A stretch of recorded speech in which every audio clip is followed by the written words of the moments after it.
So we are still on the PowerPoint. Maybe you could just.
You can see now? Yes. What Yeah, are but you we are seeing? seeing PowerPoint Yes. slides. Okay, So you are from housekeeping Karen. right now. It's okay. Okay. Just continue using that. You can see that? So you are Yes, housekeeping. yes, yes. No, the next one. No, you haven't moved that there yet. You can't see online exam training. Not yet. I think Agi, just go to your PowerPoint itself, move out of the show itself. Okay. I Yeah, think now we then I can see. Yeah, now I'm navigate through there. Yeah. okay then. Sorry, because when I slide show from current, it's not even showing you move to the next, then I think we are moving together, and it's not. Sorry for that. So from what bit did I lose you?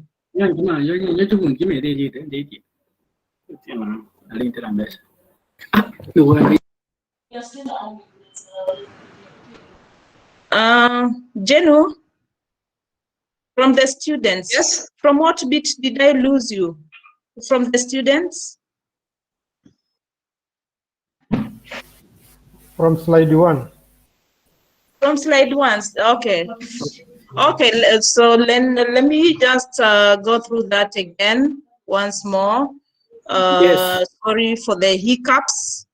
The first slide was about the housekeeping, and I'm sure, yes, you've gotten all that. Is it? Okay. The training. Here, our objective for the training, we said we need you to know how to log into the exam portal. Number 2, to navigate through the exam portal, show you how to fill the exam attendance form, activating the webcam, activating the webcam, and that is the camera for the exam. I'm sure when it comes to the exam attendance, filling the class attendance during class, the online classes. Then the questions, how the type of questions that you find, how many sections are you supposed to take for your exams, and are you supposed to do all the sections and all the exams that are in that section. So we'll come to that when we are demonstrating how the exam looks like. Are you able to see the next one, which is the requirements for the exam? You're seeing that? Yep. Yes. Okay. Yes. So our requirement, you are required to have your laptop, to have your smartphone, to have your tablet, and ensure they have or they can connect to the internet. If you're using Wi-Fi, if you're using your smartphone, ensure you have reliable or enough internet that can last you 2 to 3 hours of that exam period, at least 1 to 2 GB. That will be enough for a session. Then ensure your browser is up to date. And here we are encouraging, or we are preferring Google Chrome, because that is what our platform requires, Google Chrome or Firefox, and ensure it's up to date so that it doesn't fail you during that exam time. Student email that our ICT provides to you. If you don't have, ensure you have one before your exams. Then ensure you have a backup of your Google Meet application. You've downloaded it.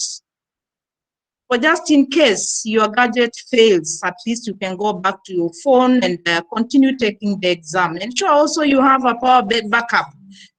If there is a power blackout, that at least you have something that can back you up so that you can continue. Then the exam timetable is going to be out by end of this week. So ensure you've located your exams or those courses that you're doing from the timetable. And when the exam timetable is out, we give you time, or the registrar's office gives you some duration where you can report if your courses or your exams are colliding, or rather they are missing from your exam timetable. So ensure you study the timetable very well. It's available, or it will be available on the KEMU website. The other thing that you require before exam, ensure you've been cleared by the registrar's office, meaning you've cleared your school fees, and you've met the requirements that are outlined by the registrar's office, so that you can appear in the lists that they publish once you are cleared. That will be available on the KEMU website once the registrar's department avails it. Then the type of questions that you find, the multiple choice or the multiple question answers, then the true and false, where here you are supposed to, you're given a statement and you ask whether it's true or false. You're supposed to pick the correct answer between the true and the false. Then the matching questions, where you're given choices to match. Then the filling blanks, you're given a space to just put your answer, different from the short answer question, whereby in short answers, you're putting like a paragraph. It's short, it's not like essay. Essay, you're putting more content than where the short answer it applies. Then the file upload, here you're given a question, then the lecturer requires you to either scan or to do it in Word, and you upload. So there will be the part where you're able to attach what you've done off the system, then you upload it.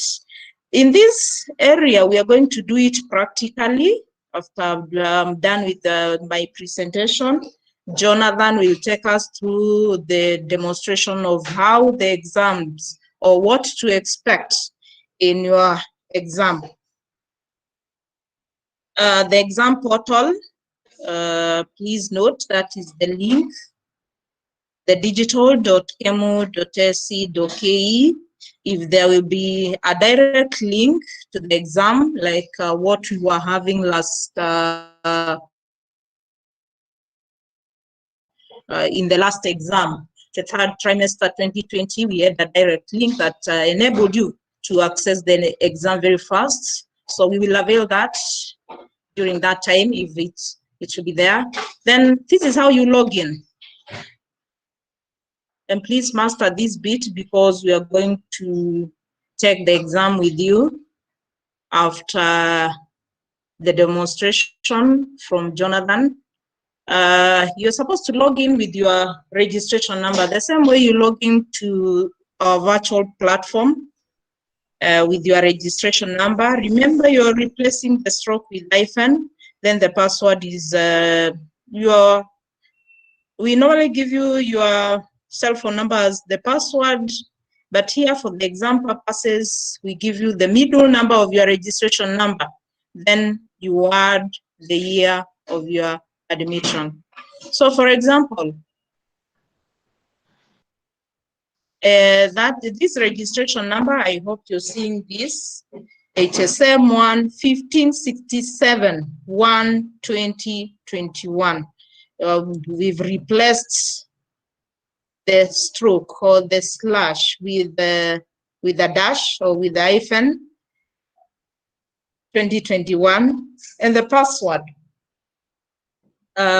Please note it's the middle number. You can see that middle number 1567. Then the year that student joined, it's 2021. So 1567 2021 is the password generated from our registration number up here.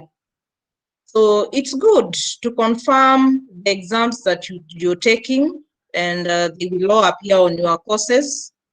They will be published on that day and time of the exam as scheduled on the timetable. So don't expect to have your exam published prior to when you're supposed to take it, but it's good to confirm whether they are all appearing.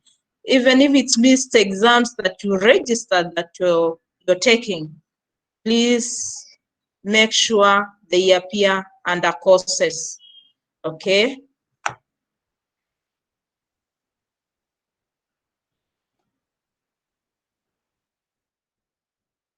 Then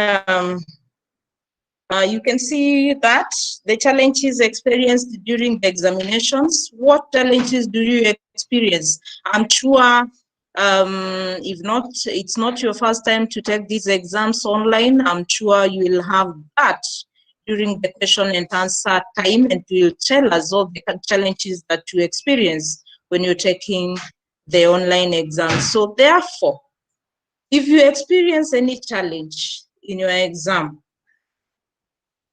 the first thing or the first person to contact is your teacher. Remember, your teacher is monitoring that exam, is able to moderate, is seeing what you're doing.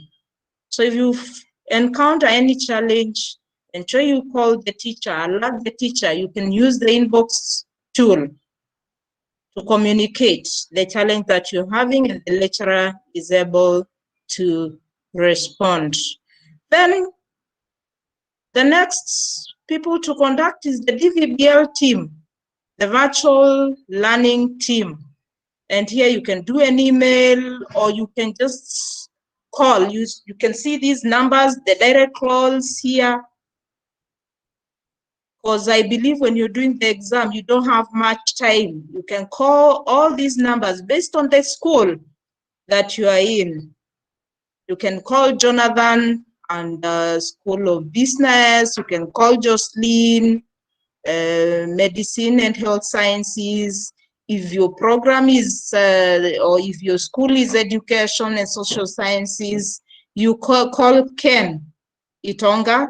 Then myself on Computer Science, computer science, the SST, the school, all the people doing agriculture, pure and applied information science, you can contact me and we'll be able to. And during exam, if you find one contact person is not picking, go to the next.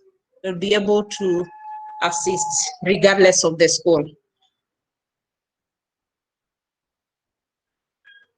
So thank you. I'm going to invite Jonathan.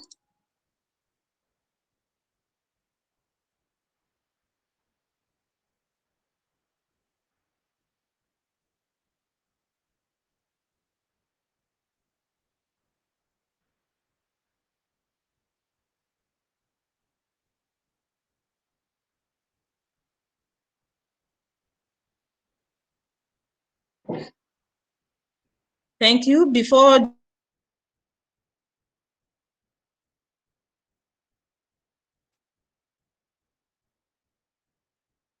maybe you have a burning question.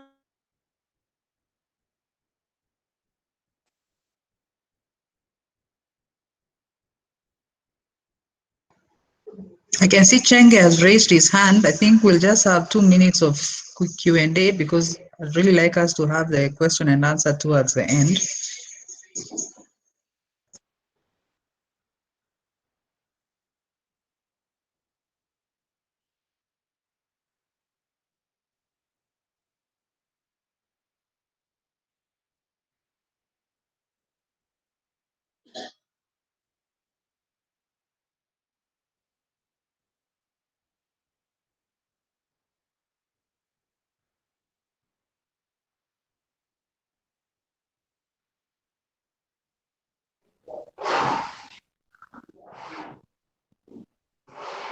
Okay, Jonathan is ready.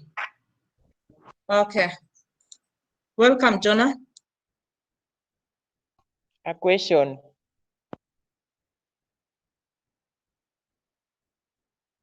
Sorry. You have a query? Yeah. Can it be answered at the end of the session at the question and answer time, or it's burning? Okay. I will greatly appreciate. Okay, then. Kindly allow Jonah to proceed. Thank you.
Okay, thank you, Agnes, for the nice presentation that you have.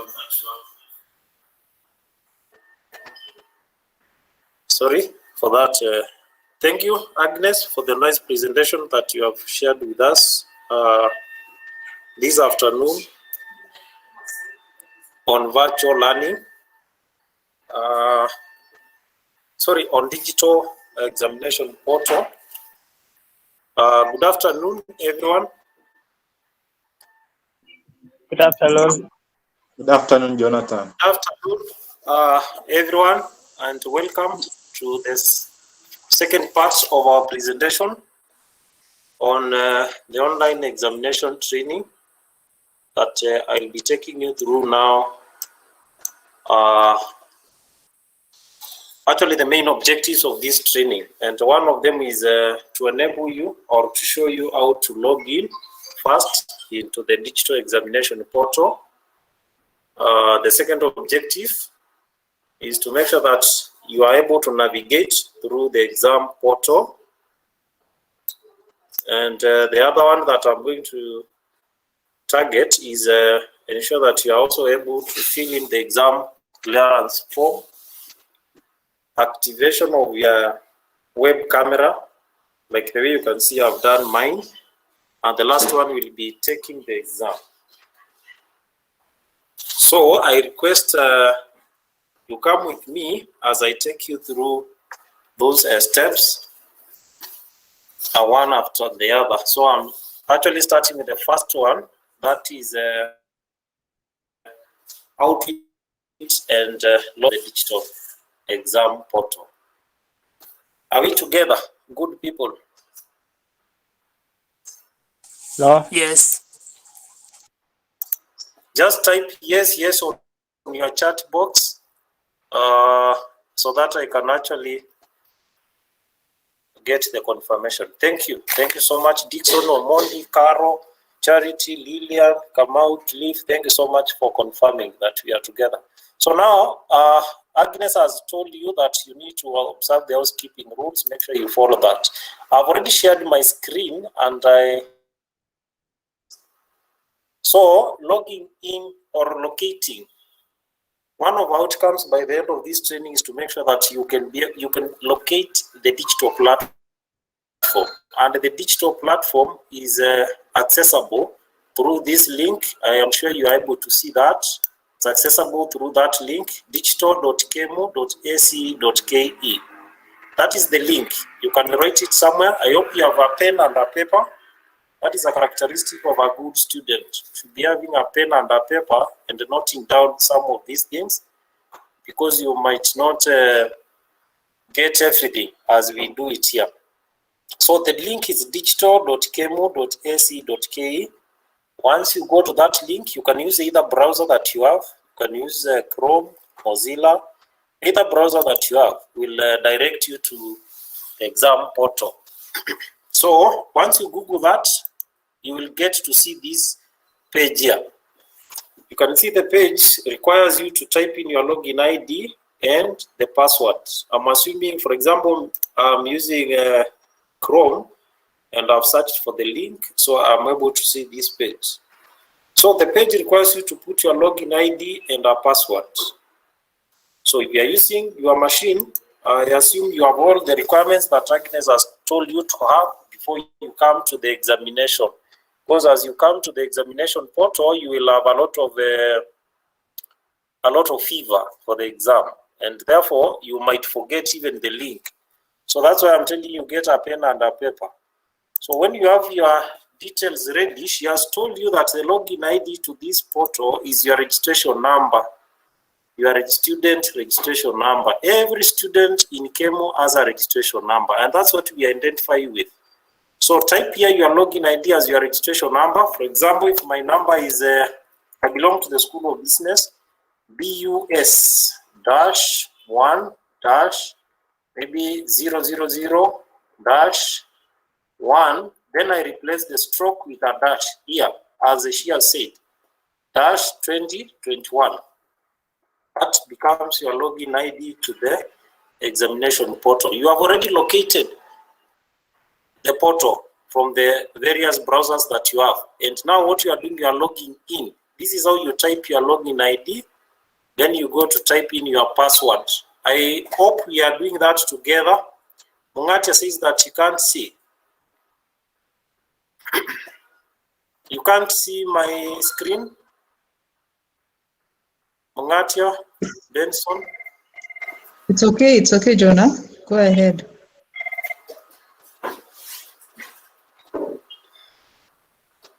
You can see. Wanja confirms that she can see my screen. Okay, thank you. The link to the portal is digital.kemu.ac.k. My colleagues will actually be sharing that information through the chat area. So get the answers of your questions on the chat box. They will be answering your questions there. I request one of them to share the link through the chat area. So this is the login ID that you type. Your login ID is your username. Then the password, Agnes has told you that the password is the middle number of your registration number and the year when you joined KEMU. So the middle number, for example, in my case here is 000402021. That's how I type my password. 0002021. That is my password. So that becomes your password. I hope some of you have logged in. If you have tried that, yes, you can use your desktop or even a laptop. So use your 4 middle digits of your registration number plus the year when you joined KEMU. If you joined 2021, 2017, 2009, because you have students of the same year, make sure you enter your registration, your password correctly in the system. So once I've entered my credentials in the system, I am able to log in now. So I just click the login button. So you can see on screen I've entered the wrong password. So my username is invalid. So make sure you don't fall victim of that. You enter the correct password. So if I enter the correct password again, I am able now to log in. I just click on the login button. Then I see the dashboard. You can see on my dashboard, good people. Can you see what I can see?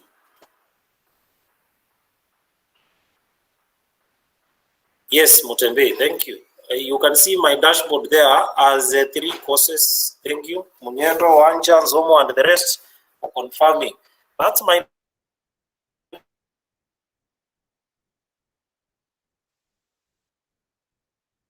exams that are happening right now.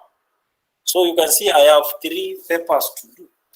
But now let me change my, because I'm giving you another view that it's administrative. Okay, I'm taking the exam for this unit. So let me take my view as a student now. Let me take my view as a student. You can see that. That's what, once you log into your dashboard, that's what you will be able to see. I've shown you the unit will be displayed on the dashboard. Then you are able to see the unit appearing on the dashboard. So I go to courses, online examination demo. That's my unit that I'm taking. You can see this is the unit that I'm doing. Once you log into your portal, you can see there are a number of menus on your left-hand side. There is this, right? The account button is for you there. The account menu. Dashboard displays for you the exam. Agnes has told you that the exam that you are taking will be displayed here morning to 12. That's the time the exam will be published on the dashboard here. Then after 12, it disappears. So it appears, dashboard is just a view page that displays for you the content of this account. Then the courses also shows you the list of the units that you are registered to take this semester. You have them listed there. For example, me, I have T1 2021. It's this unit that I'm taking. Then the calendar it's a guide or it's a guide for your events of the trimester. Then we have the last one, the inbox. Agnes has told you if you have any challenges and you are checking your exams, click on the inbox menu. You click on the inbox menu, then you can write a message. Utilize this feature for messaging, sending messages to your lecturers, because your lecturers are invigilating your exams. So utilize the inbox menu for that purpose, and also to send a message to your lecturer in case you have any challenges during exams. You do that. So I come back to my unit, that is the examination that I want to undertake, exam 001, that is the unit that I'm taking. And the unit appears on my dashboard, and I've clicked on it, and I'm already inside the exam portal. So the first thing when you click on that unit, the first thing that you do is you fill the exam attendance form. That's the first thing that you're supposed to do once you join. You go to the exam. From the dashboard, you have clicked on the unit and you have confirmed this is the unit that I'm taking. Its course code is exam 001. Course title is online examination. Time is 2 hours. Date is on 17. I have an exam to do this afternoon. So first thing that you are supposed to do as a student is make sure that you activate first your web camera. You can see mine is on. That's why you are able to see me. Make sure you activate your web camera. That is requirement number 1. Agnes has emphasized on that. Your web camera should be activated because the lecturers are invigilating the exams. You have to make sure also your face is seen because we need also to embrace integrity in these online exams. So if you will not be putting on your exam camera, chances are high that the invigilators might throw you out of the exam room because that's what confirms to us that you are our student. Your registration number and your face, your physical presence. So activate your camera. Then number 2, go to the exam page. This is the exam page, the cover page of your exam. Read the instructions. You read the instructions on the cover page. First, confirm the course code. I know some of you sometimes you forget your course code. If you are doing SCCT 112, make sure here it is SCCT 112. Principles of accounting.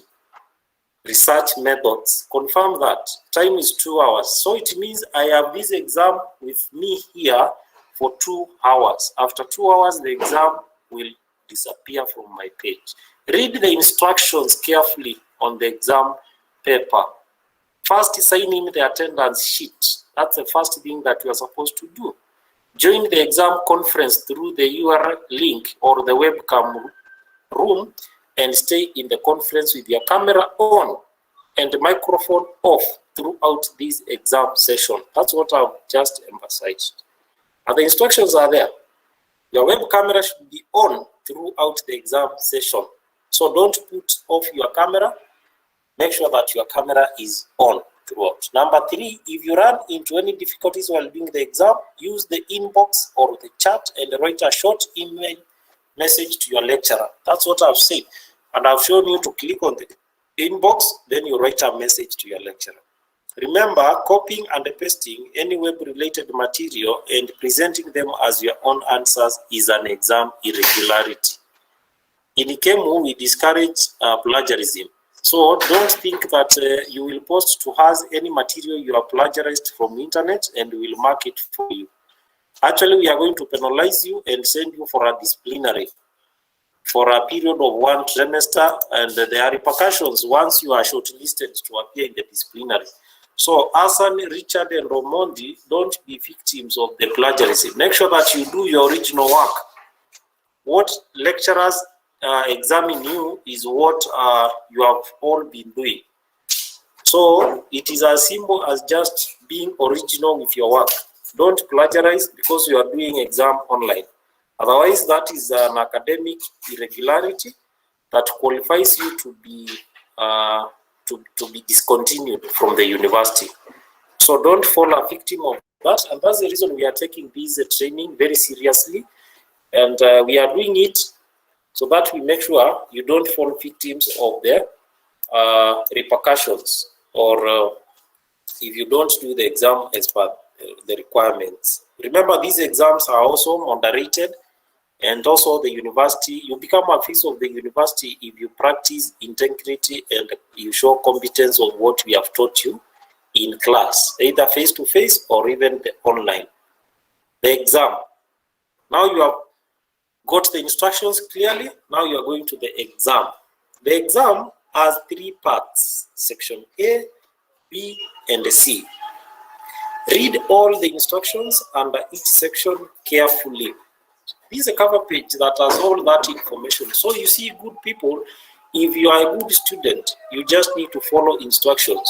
And that's what we always tell you. If you read these instructions, they are self-explanatory. So you just need to follow them without even being monitored. I'm actually on my outcome, learning outcome or training outcome number 4, attempting exam questions. That's where we are. And I've told you that the exam has three parts, section A, B, and C. So since I've read the instructions very carefully, I've done first thing, I've logged in to the exam portal. I've also navigated through the exam portal by showing you the account, dashboard, courses, calendar, inbox, and what each of them is used for. Then you have filled in the exam clearance form. Attendance, sorry, not clearance, attendance. You have attended the exam. You have filled that form. Then you have ensured that your webcam is on. The last thing is now doing the exam. And I've been told that this exam has three parts, A, B, and C. So now I want to take the exam, A, B, and C. A, B, and C. So it means I will start with section A, B, then I go to C. That is allowed. If you look at my right-hand side, I have my sections there. Section A, you are required to do section A, B, and C. Section A has 25 points, and section B has 20 points, section C has 20 points. So you are supposed to take the 3 sections so that you acquire your exam marks. For example, those in medicine, you are supposed to score 50 out of 100 for you to have passed the exam.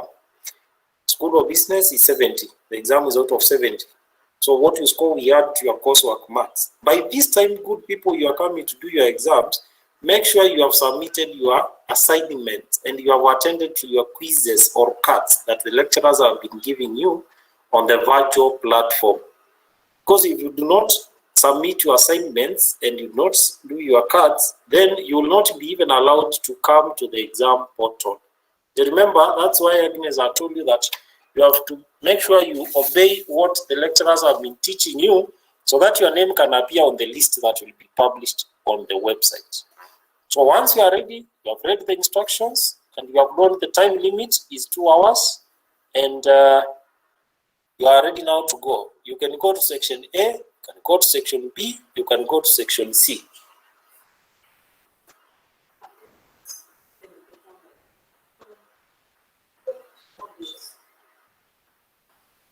Okay, so I go now to, you can see on my dashboard I have 2 things, home and the modules.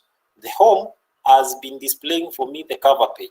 So now I click on the modules to take the exam. If I click on the modules, good people, you can see that. You can see that the exam 101, that is the exam. It's already there and it has all what I've been saying.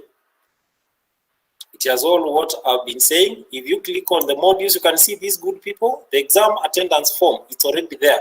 It's already there for you. Yeah. Number 2, click here to activate your web camera. That's what I've said. And now you get into the exams. Don't go into the exam section A, B, and C when you have not done this. Otherwise, you will not be graded in the exam. You will even not be allowed to attempt the exam without exam attendance. So go step by step. Remember, we are following the simple instructions that were appearing on our cover page of our exam attendance form. So I just click on that, the exam attendance form. I want to fill the exam attendance form because I'm taking this exam very seriously. I'm very serious on doing this exam. So you can see here, that is my exam attendance form.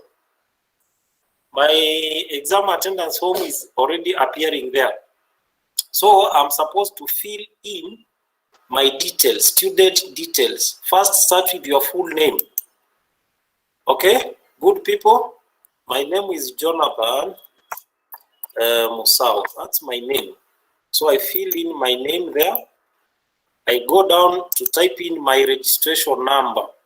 Please type in the format that you are shown here. You can see CIS, for example, CIS dash 1 dash 1234 dash 1 dash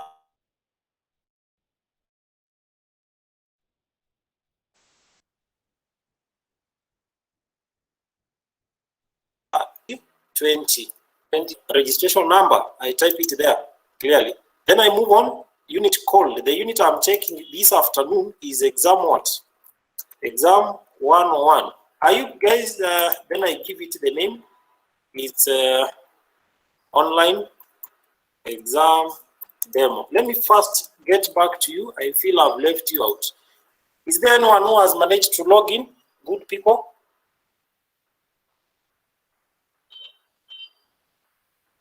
Is there any student who has managed to log into the exam portal, digital.kemu.ac.k? Lillian, thank you very much. Lillian Gashiri. Yes, but no courses. Very true. It's actually supposed to be like that. Once you log in, it's supposed to be blank because we have not cleared you for the exam. Yes, Mutunga, Dixon has logged in. Kamau, Ann, Charity, Muriuki, yes, but no courses. Caroline, yes. Ouma, yes. Elvis, yes. Rugendo, yes. Riga, yes. Thank you. At least I have an output of my training this afternoon. You have all managed to log in. Yes. Yeah, it's not there. They are not added. So, thank you very much for confirming those students. At least I have a good number who have logged in. That is what I wanted to achieve. Abuya, you are not getting me? Okay. Abuya, I'm not getting me. Jonathan, you can't hear me? Wow. Okay.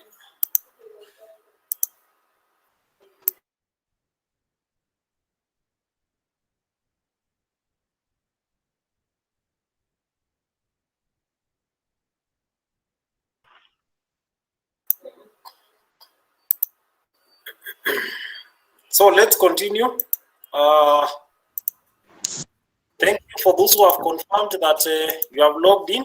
You can now see my page there again. Jonah, you Page, I'm already filling in the exam attendance. So I request you just follow keenly if you cannot see the unit that I'm demonstrating with on your dashboards. Just follow what I'm sharing with you. That's the reason I requested as we start to have your notebook and a pen. That is one feature of a student. You always make sure that you have a pen and a paper where you can write something. Maybe I'm giving leakage of the exam, or I'm directing you on very important thing that you will face. So always ensure you have a pen and a paper to take note of what we are training you on. So that is my exam portal. That is my exam portal. And I have already filled the exam attendance form. The exam attendance form is here with me. Nimeweka all my details. Now what I'm supposed to do is submit. You can see here submit, and there's this other button here for next. Don't click next before you submit. I'm submitting because I've finished to fill the exam attendance form. I've already finished filling that form. So what I'm supposed to do now is just to submit the exam attendance form. That exam attendance form goes to your lecturers. It also goes to our database for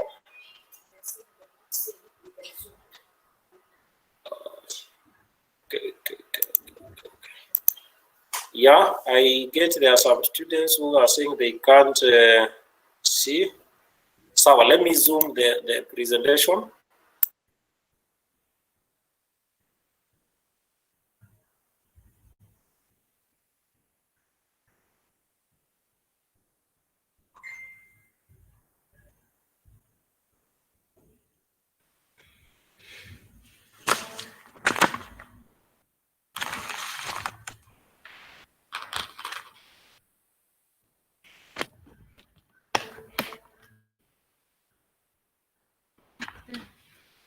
Yeah.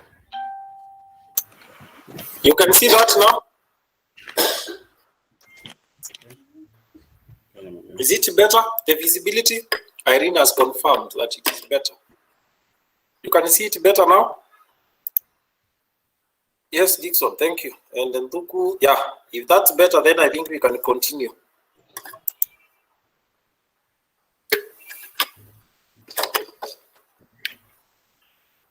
So this is the form. I've filled my details. I've said that once you finish that, you just click on the submit button down there. Then you click on the next. The next.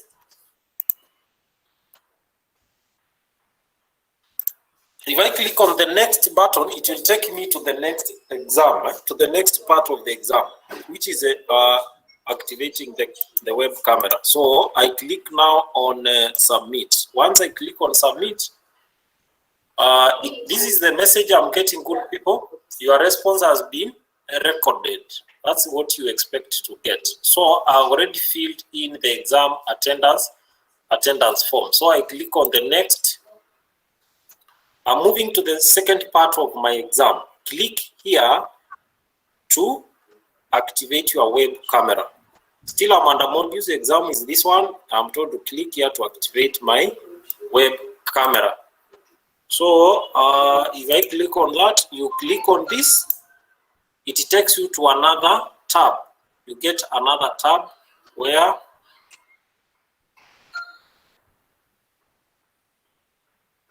let me share with you the tab that once you click on this, open click to activate your web camera in a new window. So you click on it, you get another tab that asks you to let me share with you the tab so that you can see it.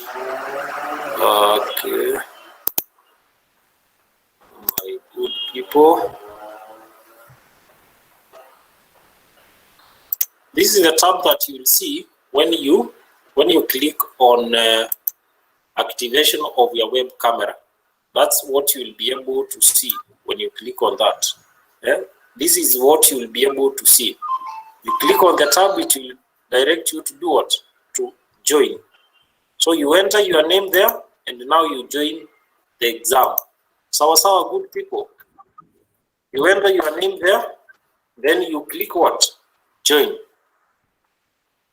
You join now the exam. So that's the reason I was telling you, you cannot move from step 1 if you have not fulfilled the requirements of step. You cannot move from step 1 to step 2. For you to go to step 2, you must fulfill the requirements of step 1. Then you click on what? You enter your details here, you put your name, you have been told to type your name. Then the system now takes you to the examination part, where you will now meet the section A, B, and C. So that is the importance of you clicking on the web camera or activating the web camera. So you can see what I'm seeing now. This is the exam examination room where we will be required. Your details will be recorded on this as you undertake your exams, and you will also be able to see your colleagues also who are taking the exam. You'll also be able to see them there by their faces. So make sure that you turn on your web camera for you now to have smooth landing in the examination page.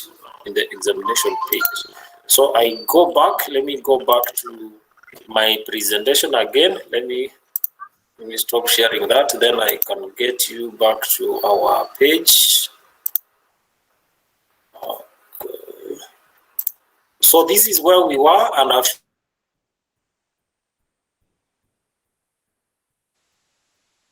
moved to the next.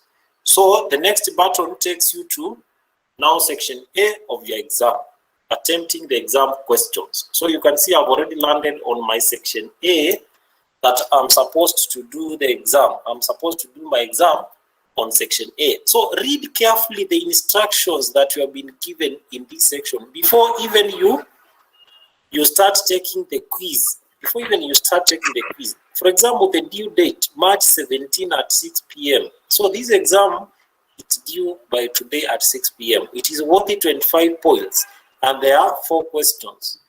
It's available between March 17 at 1 p.m. to March 17 at 6 p.m. That's about 5 hours. The time limit in this section is 30 minutes. Remember, the exam is available for 2 hours.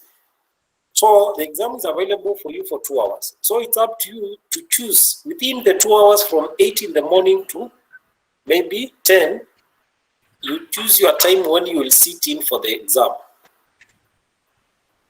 Once you get into the exam portal and you are already on section A, you have a time limit for this section A, 30 minutes.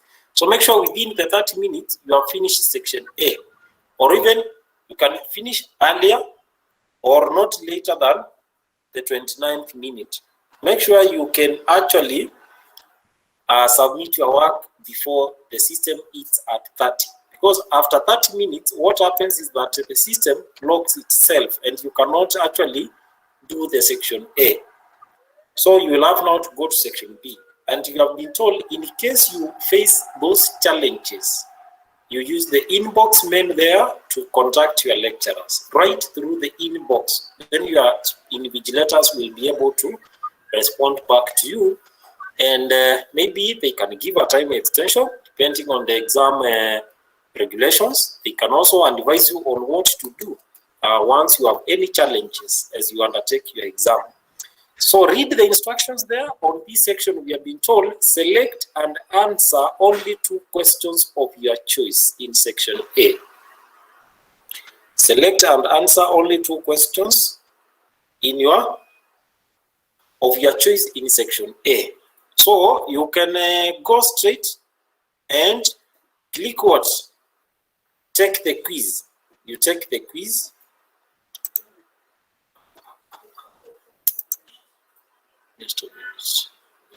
Just a minute. I'm observing something. My technical team needs to check on this because I cannot take the quiz, but I can see the instructions here very clearly for section A. So I think my lecturers have not released my exam to me. So as I wait for them, I can actually be checking my details, whether they are correctly entered, and also I have enough internet. Yeah, it's published now.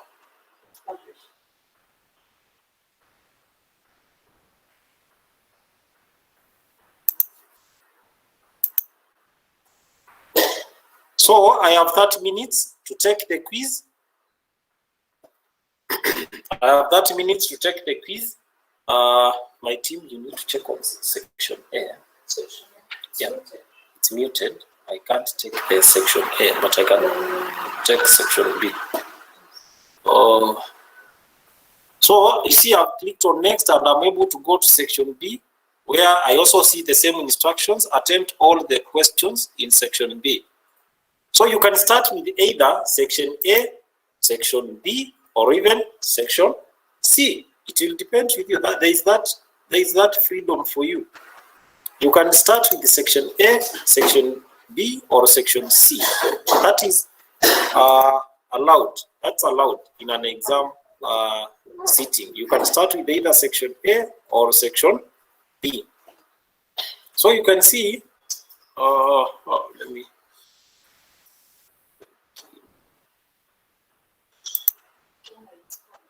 Thank you. Let me switch to student view. Yeah, it's now published. Thank you.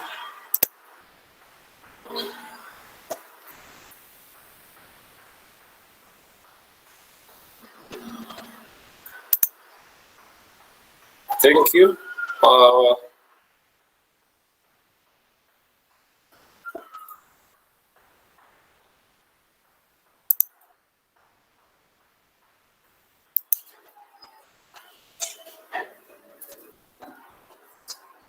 So I'm already in for the exam and I want to start taking the exam. And as I said, you can go to section A, section B, or section C. Whichever your choice, you can start with. You can start with either section A, section B, or section C. But remember, in these now sections, you are expecting the various types of questions that Agnes was talking about, you are expecting a type of a question that she said it can be MCQ. Type of questions inside the sections can either be an MCQ, multiple choice question.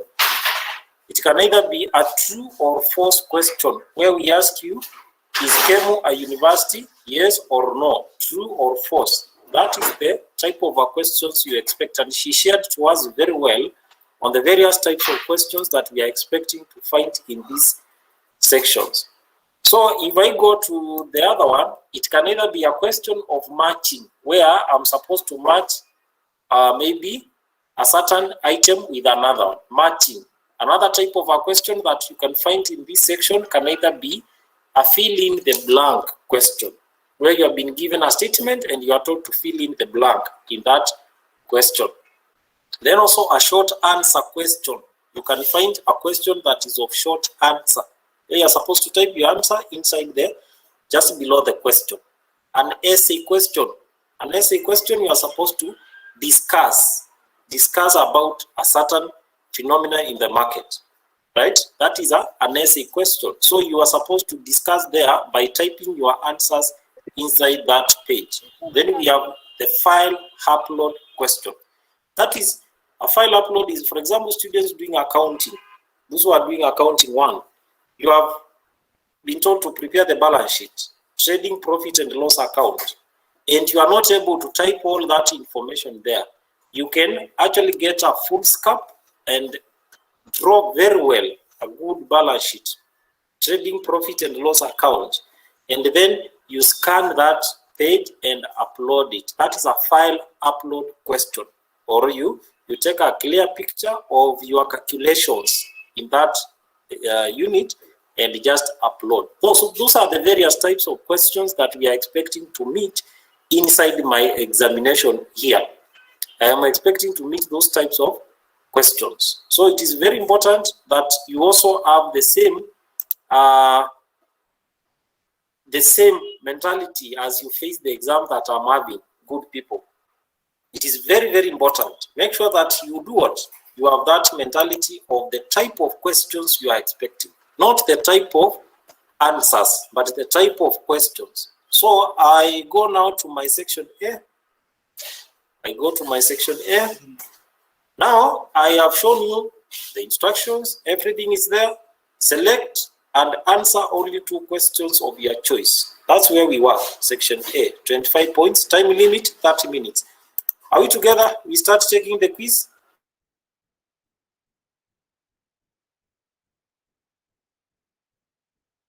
Here you will be answered by my team that is there. We are together. You can see my quiz in section A. Thank you for confirming. Peter, Mwendo, and Mbao. Ahmed, thank you. So this is what I'm now seeing in my section A. Section A, instruction. Select and answer only 2 questions, and I'm ready. So I click what? Take the quiz. Don't click on next. If I click on next, it will take me to section B. It will take me to section C. So always be very careful. This is what you use to flop through the paper, the question paper. Section A, you can see it here. Section B, click next to take you to section B. Click next, take you to section C. So I am ready and I want to do section A. So I take the quiz.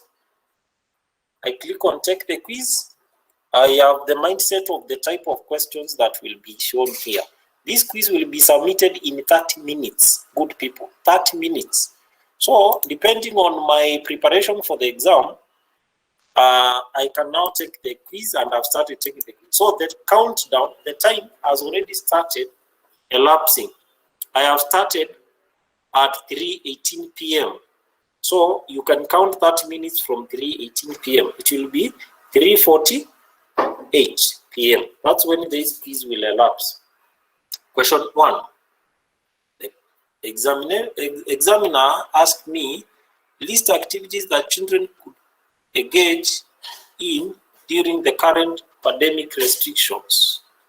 What are some of activities that you can engage yourself in during these pandemic restrictions, where there are no overnight, there are no evening classes at times, find yourself you cannot move at night. What are some, or even during the daytime, what are some of the activities? 5 points. This is a question where I'm supposed to type in.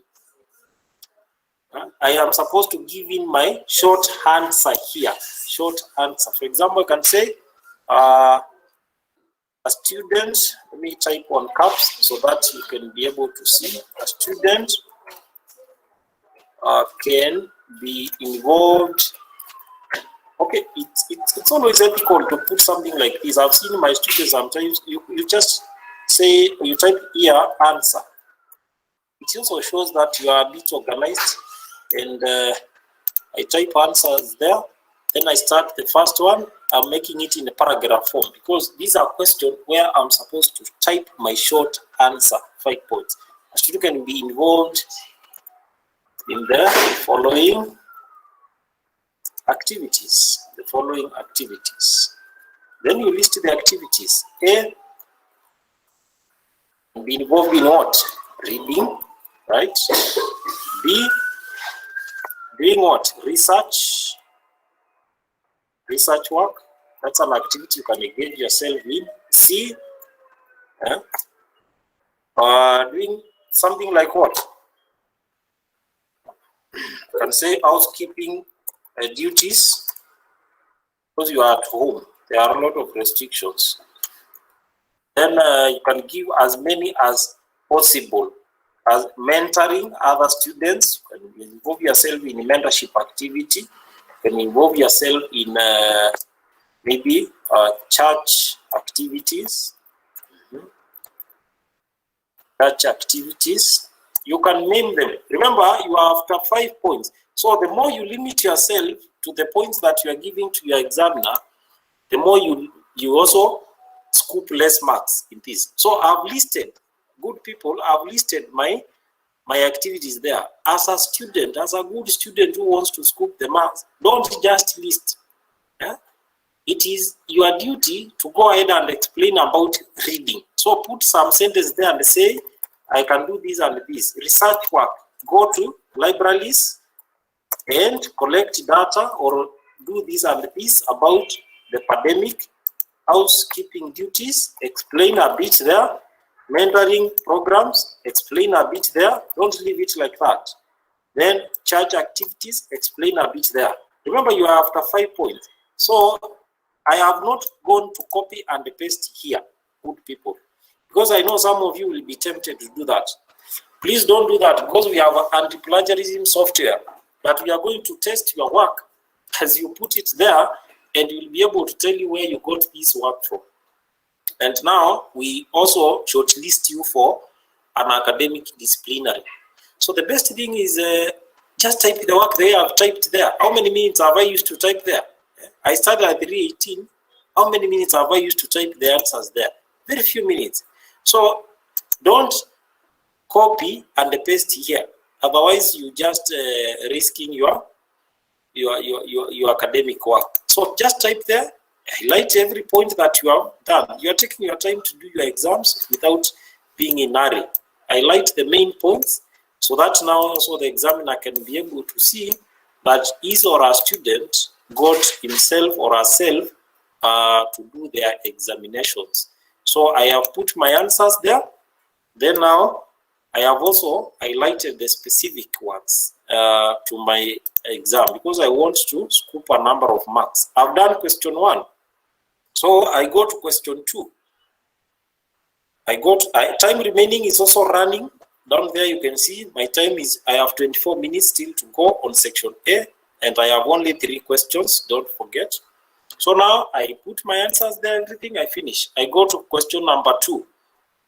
So as you also do your work, good people, make sure don't click on this button here for submit quiz. That's a mistake. I've seen students do that as you also take your exams. If you click submit quiz, you will submit the whole quiz, but not the section. You will submit and you have not attempted. So be very careful on this button here. This is the last button you should click when you finish attempting the quiz. You click on submit. But always in your section A, I need to click on next. I go to section B. So I've answered question number 1. Let me go to my question number 2. Because the instructions were, I choose 2 questions of my choice, I answer. Select and answer only 2 questions of your choice, only 2. So I'll go to question 2. I check if the previous curfew of 7 to 5, the total hours, blah, blah, and all that. How many hours with the current one? I see this question. Am I interested in this question too? No. I have the option to choose. I go to question number 3. Question number 3. I'm also still in section A, but the instruction says that I answer only 2 questions, and I've answered question 1. Question 3 tells me list at least 6 essential services during the COVID-19 disease pandemic. 6 essential services. Yeah, that one sounds a bit, I can check that, but before I check, I can as well check question 4 is asking what? I click on question 4. Tells me find the radius of a cylinder that will have the same height and volume as a cube of sides 4 feet. This one is a question where I'm supposed to choose a file. It is a question of a file upload. So I can take a pen and a paper, I draw the cylinder, and I take a picture, then I save it on my machine here, and I come to upload the answer there. Choose a file. You click on choose a file, the system gives you the option to choose the file where you saved your picture or your scanned document answer. These are question of file upload. But I'm not interested on that for now. I got my interest on question number 3 because you see I've answered question number 1. It's ticked, shows a tick. So my interest was on question number 3, which is also 5 points. This is an essay question also, right? So I can check this at least 6 essential services. I write there answer. Then I list the 6 essential services. For example, health, security. Another one. Give me the answers. Give me the answers. 6 essential services during the pandemic that you have observed. Essential services. I'm waiting for your answers on the chat area. Food, donation, transport, thank you. Those who have given finance, thank you. I've been told food, transport, is it? Food donation. Sorry, food donation. It's an essential services during the COVID. Transport. I've been also told about finance. I'm listing down so that I can go explaining. These are my answers. I want my 5 points. The question is, list 6 essential services during the COVID-19 disease pandemic. The essential services. Face mask. Someone tells me face masks. Trembe tells me it's Kenya Power. It's also an essential services because we need the internet even to do the exam. Kenya Power. Kenya Power. So you type there, Kenya Power.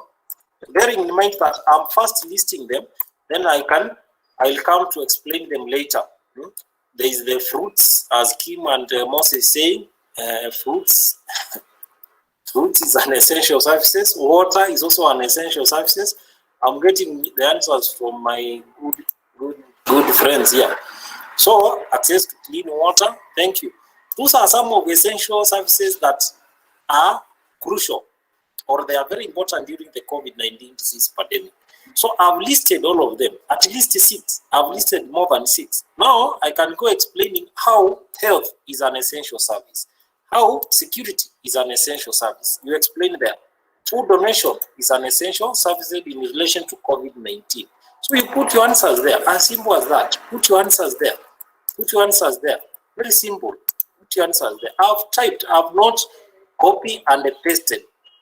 So that gives me even the confidence that I own my exam and I own my work. So I type them there. I have typed my answers and I'm comfortable with them. I've explained. I have already satisfied the examiner's instruction of answering only 2 questions. And the 2 questions I've answered in this section, they are short answer question, where I was given a question and a page here to type the answers. I've answered my 2 questions. So we have seen question 4, it's a file upload question. So now I'm done with my section A, and what is the time remaining? I have 18 minutes, good people, 18 minutes remaining, but I've already finished section A because I've done my 2 questions. So I can move on to the next section B since I've finished section A, where I've come across 2 types of questions in that section, an essay question and also a file upload question. And I've attempted the 2 questions as required.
Jonah, you're breaking.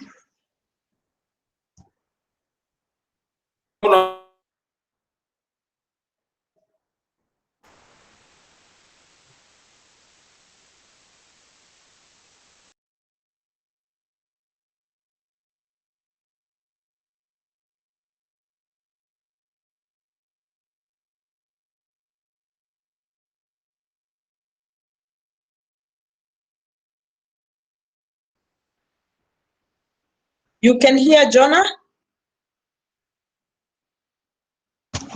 No, Agnes, no.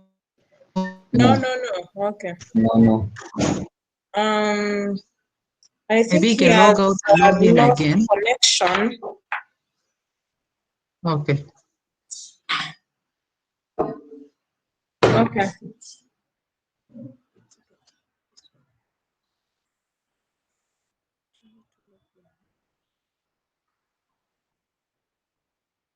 Okay, just hold on as he logs in again, eh?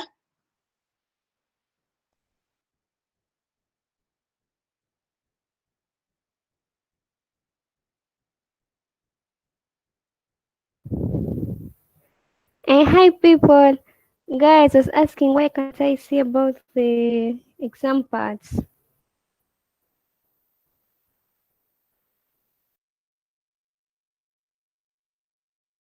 Maybe I closed it.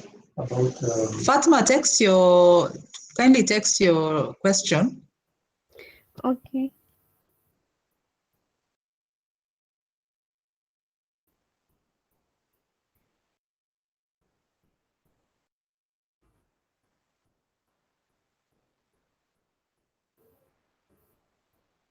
Sorry, just hold on as Jonathan has lost connection as he tries to connect once more.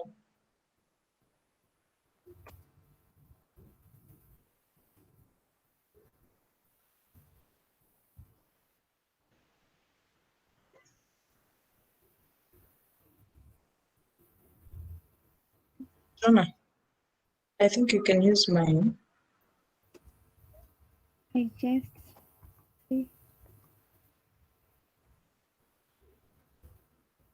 parts. Let's say the module parts. I can't say about what it's trying to explain. This is the module parts.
Okay, can you hear me now?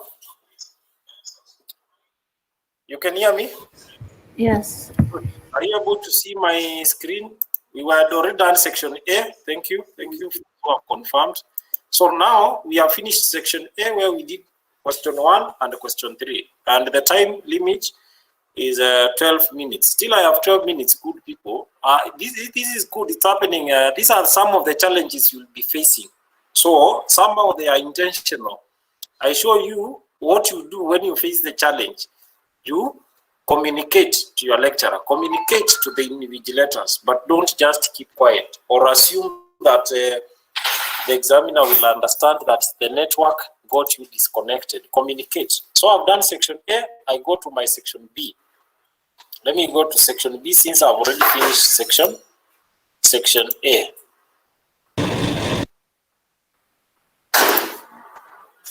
So I go to my section B now. I've already finished and submitted section A. I go to my section B. Sorry, this one requires me to resume because I had not, I resumed that, I finished that, I gave the answers. See, also the system can retrieve what you had done before you got disconnected. So I finished that. In section A, I answered that question. So let me go to section B now.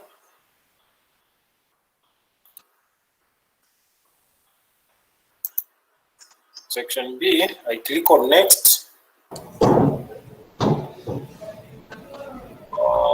I click on next again. I go to section B now. What type of a question am I expecting in section B?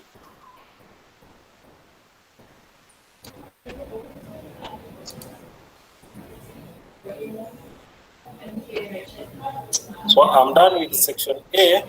I can submit this section. It says that you have 2 unanswered questions. See the right side bar for details. Submit anyway.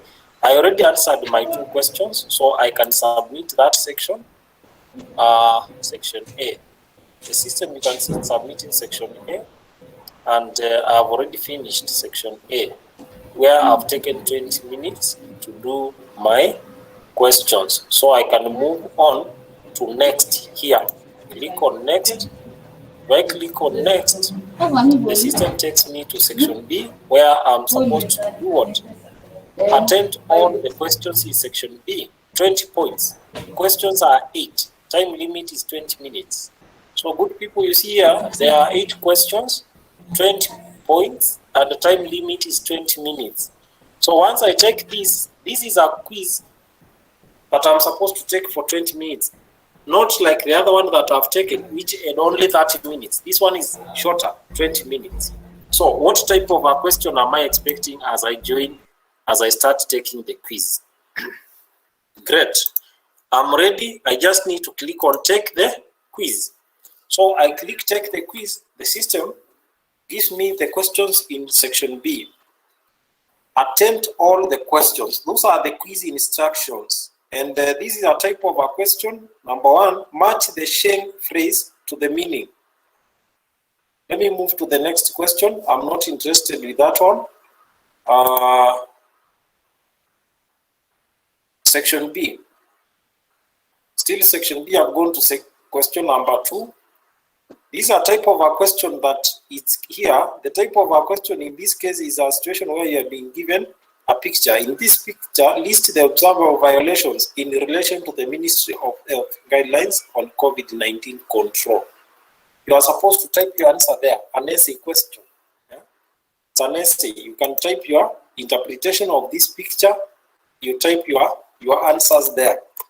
You type your answers there as I've shown you in this case, because you are interpreting what is displayed on this picture. Then you move to the next question, question number 3. You also undertake, because we are required to answer all the questions in this section. Question 3 says, let's ignore that question. Let's move to question number 4. You are able to see, good people? You are able to see? Yes, thank you, Carol. You are able to see the questions. Question number 4. Questions. Question number 4 is asking, students are dash. Students are, you are given a choice. You have been given answers there. Students are what? Learning online, not learning at all, on campus, at home. Students are what? Question number 4. What is the answer? Question number 4. Students are learning at home, online, not learning at all, on campus. Which is which?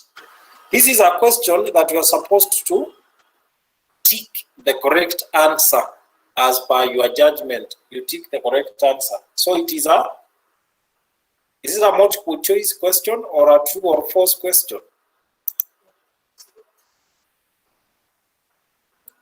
I'm told by Nyaga the question is online, and the other one, Baraza, is saying is on campus. Mutunga is just telling me that the question is a MCQ, multiple choice question with Kirui. Yeah, in this question, you have a multiple answers to choose from, multiple choice questions. So you can tick the correct answer on campus. Yeah? But now you see with this one, type of a question is called a multiple choice question. You can tick even as many answers as possible. So you confuse yourself now. If you are confused and you have the exam fever, you can tick all of them if you are not sure. But that is not encouraged because you have been attending classes. So choose the correct answer, multiple choice question. And I go by the answer that you were given by our first student. That is, I hope it's correct. Baraza Victor told us that students are on campus. Thank you. So that is the question.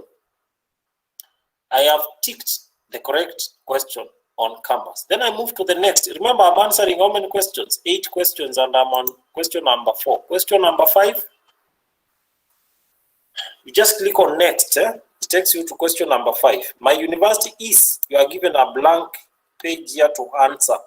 My university is dash. You've been given a blank answer here to a page here to type your answer. Is that a matching question? Fill in the blank or an essay question?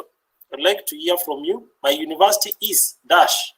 Is it a fill in the blank, matching question, or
Are you getting Jonah?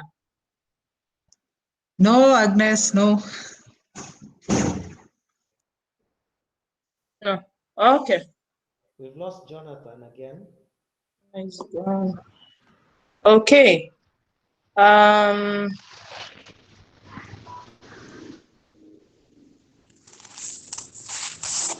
You're not seeing Jonathan. Okay. He's going to No, start from here, so give him some few minutes. okay. Yes.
Joyce Kawera, please mute.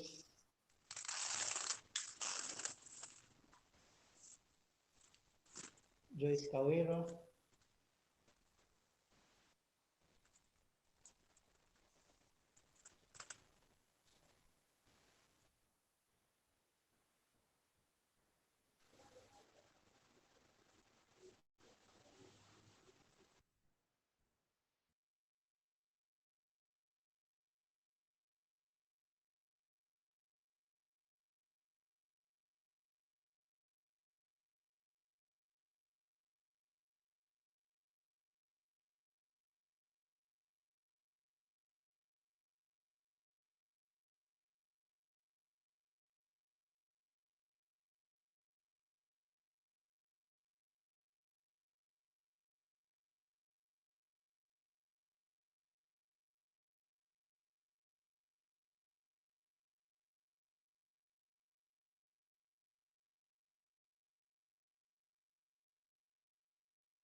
That's okay. You can see that we are still on section B. Sorry, this is still Jonathan. I've come in with a different account.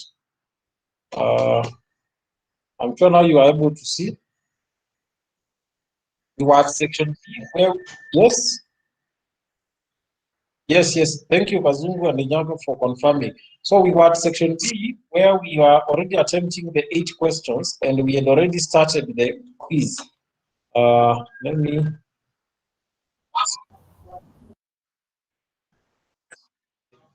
Yes.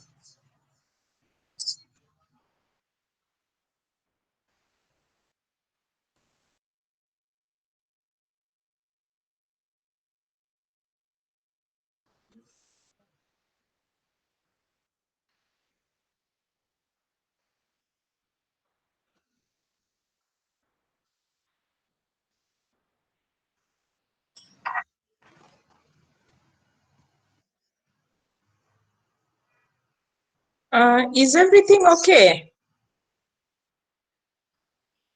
Are you getting the echo that we're getting on our side?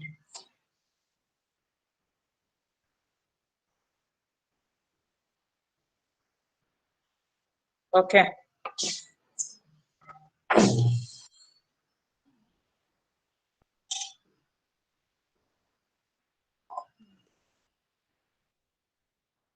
Yes, good people, you can see the screen now. Yes, Jonathan. You can ask the students to follow you on their courses on the dashboard. Let me confirm from my colleagues. Jocelyn, are you able to see what we are presenting? Thank you. I can see what you're presenting. Can you hear me on your So good people, you can continue with the.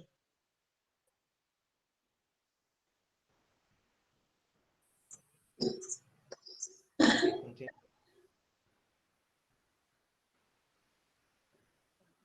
The course is available on students. You can see the section B that we are taking.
Yes, are you there?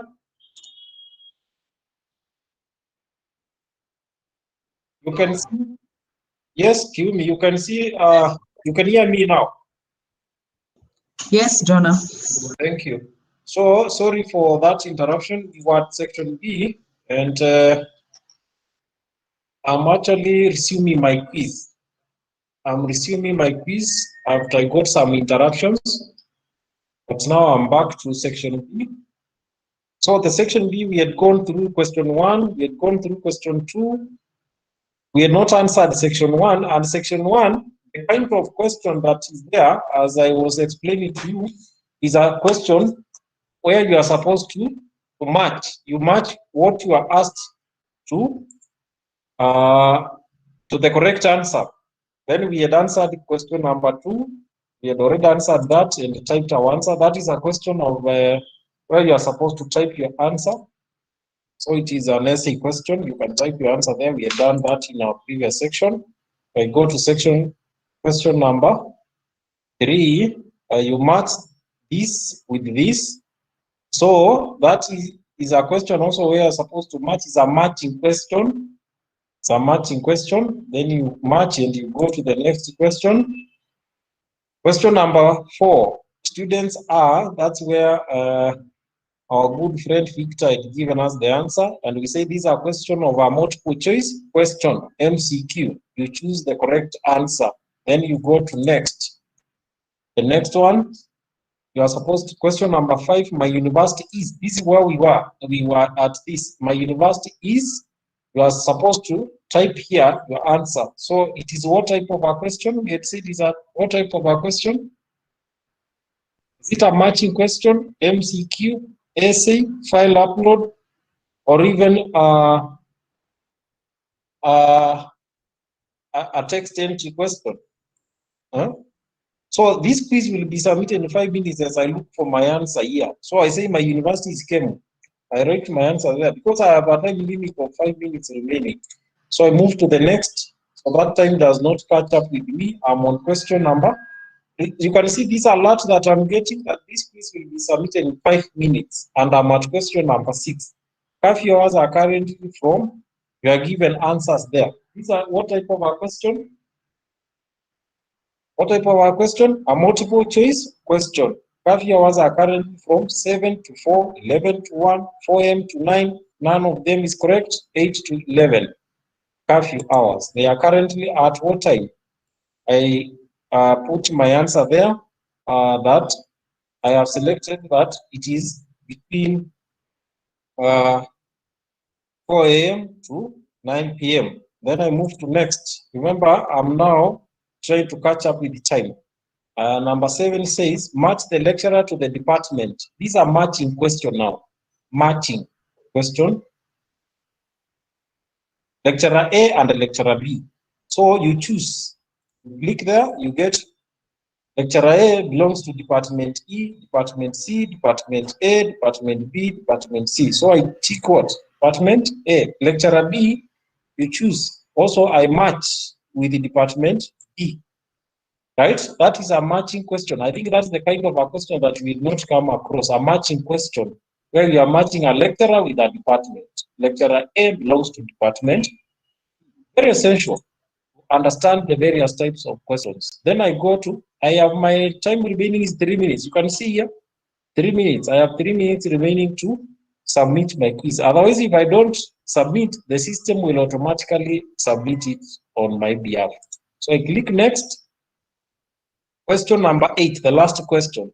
Calculate the total curfew hours at the end of the 30 days that we have been given. So you calculate the number of hours that the curfew will have consumed after 30 days of the extension by the president. So if you calculate the number of curfew hours, then you get your answer. You can put your answer there, 45, for example, hours. So that is a type of a question. Those are the various types of questions that you will be interacting with in the system. I have 2 minutes remaining. You will be interacting with in the system. You see, once I reach question number 8, the system does not give me the option for next, but it gives me an option for what? previous. It means I can preview my questions. I can go back and look at all my questions, whether I've answered them correctly by clicking on previous. You check up to question number 1. Then you come now to submit your work. So since I've finished and I'm safe and I've answered my questions, I just need to click on the button for submit. Remember, I have 1 minute remaining, only 1 minute remaining.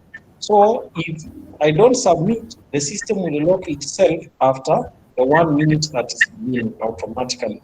So I just click what?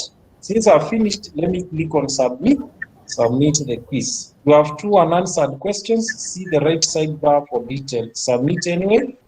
I was not able to get the answers for those questions, I assume, or even I didn't understand the question. I say it's okay, then I submit the quiz. So the system will submit that quiz and give you a summary. You know, it took me 19 minutes to do that quiz. The summary is here, submission detail, 19 minutes. That's the time has taken me to finish the quiz. But at least I've finished my quiz of section B. So now I move to section C. Remember, I have 2 hours to finish the exam, but each section has a time limit. So I go now to section next, which is section C, the last section. This exam had 3 sections, A, B, and C. Section A, B, and C. So I'm at the last section. I click on section C. So I click on next.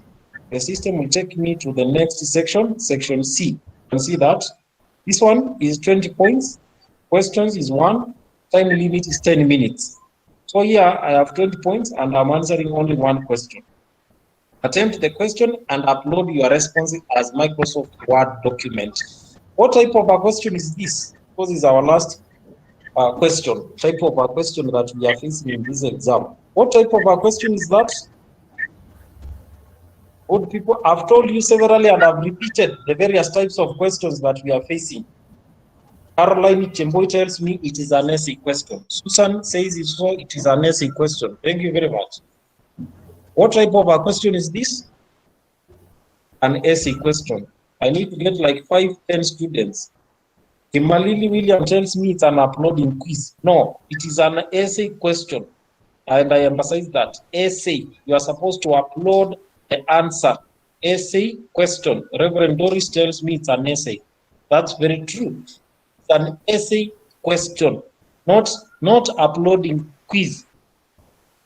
We are still in class and I'm following the students who are following what we are saying. Essay question, not uploading quiz. There is no question known as uploading quiz. It is an essay question. So this is an essay question. You are supposed to do what? To do it, it's 1 and it's 20 points and it takes 10 minutes. So I click on take the quiz. I click on take the quiz. I click on take the quiz, attempt the question, and upload your responses as Microsoft Word. Discuss all the strategies that failed and those that worked to contain the spread of COVID-19 in Kenya. We discuss all the strategies that the Ministry of Health put in place, that has put in place 2020, and it is also putting in place the strategies that can be put in place to regulate on the spread of COVID-19 in Kenya. So what are you supposed to do, good people? You are supposed to open your Word document, Word page. You go to your machine, open a blank Word page. Microsoft applications, hope you remember them. Because here you can be told by the examiner, I take care of the students in finance, in accounting. You can be told even in the research, you can be told to put your work in Excel sheet and upload it here. So you go to open what? The Microsoft Excel window, then you type your answer there and you save it on your desktop, then you come to choose file here to upload your work. There is some echo or even someone who has unmuted their mic. That is Abok John. Abok, you are making my class to be very tedious because I can hear a lot of background noise from your side. Can you mute your mic? Thank you. Let's observe the housekeeping rules that Agnes gave us as we started the class. Take your book. So I have a question here to choose a file. The step to answering this question, good people, is get the question, go to your machine, open a Word page, a blank Word page, and type your answers in that blank Word page. The question is discuss all the strategies that failed and those that were put in place to contain the spread of COVID-19. So open your blank page and answer your questions there. I think I can show you that. This is my blank page. I'm sure you can see that. I have brought the question there. I have the answers. I put my answers there. I put all my answers there. The measures that were put in place, you put all of them there and you explain. Remember, you are discussing in this question. You are discussing. You are expected to discuss so that one you are 20 points. You discuss your answers there in a paragraph. It's an essay question. Don't put bullets in your answers. Don't use the bullets. Use a paragraph to explain your answer. So you can explain 5 points. You can list 5 points and explain. You discuss about the strategies. They can be strategies that were proposed by different authors. If you are doing you are looking at a certain strategy, then you put your answers there and you save your work. You save your work on your machine. I'll save these for the sake of you, because I'm actually towards the end. This is the last question I'm doing. And remember, I have 10 minutes. Discuss what I saved my work on my desktop. I've saved my work on my desktop. I've answered the questions. And now I want to submit that work. I have answered my question through the Word page because the instructions are very clear that I answer the work in Word document. Then I go back. I've gone back. I go back to my tab, section C. That's where I was. I'm actually projecting it again to you so that you can see this was the question. It is a choose a file question. So what am I supposed to do? I choose where I've saved my answers. Remember, I've saved my answers on the desktop of this machine, my machine. So I choose a file. Remember, I have how many minutes remaining? 5 minutes. My time 5 minutes remaining. So I've answered. I come to choose file. So I click choose file. I go to my desktop. That's where I saved the answer. My desktop, my machine, I saved my answer there. So I choose where I saved my answer, and I assume that discuss all the strategies. That is my answers. So I pick that, and I click open. So the system attaches for me.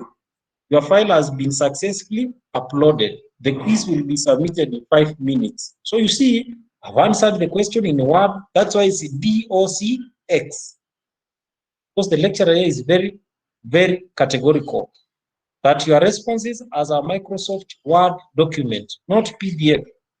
Here it is, I've done as per the instructions and I've finished my work. So finally, I just click what? Submit the quiz. I click submit. That quiz will be submitted and I earn myself 20 points. I earn myself 20 points. I've taken 5 minutes to finish the quiz. I have done as per the instructions. So now I've gone through the examination from the point of logging in to the point of submitting the last question in section C of the exam. So that is the simple steps and the simple procedure to follow as you do your examinations. Once you have done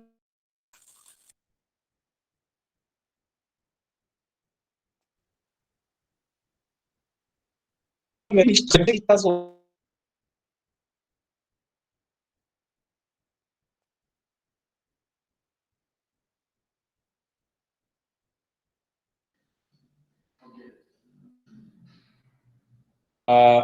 have met the requirements of the examiner without any other challenge.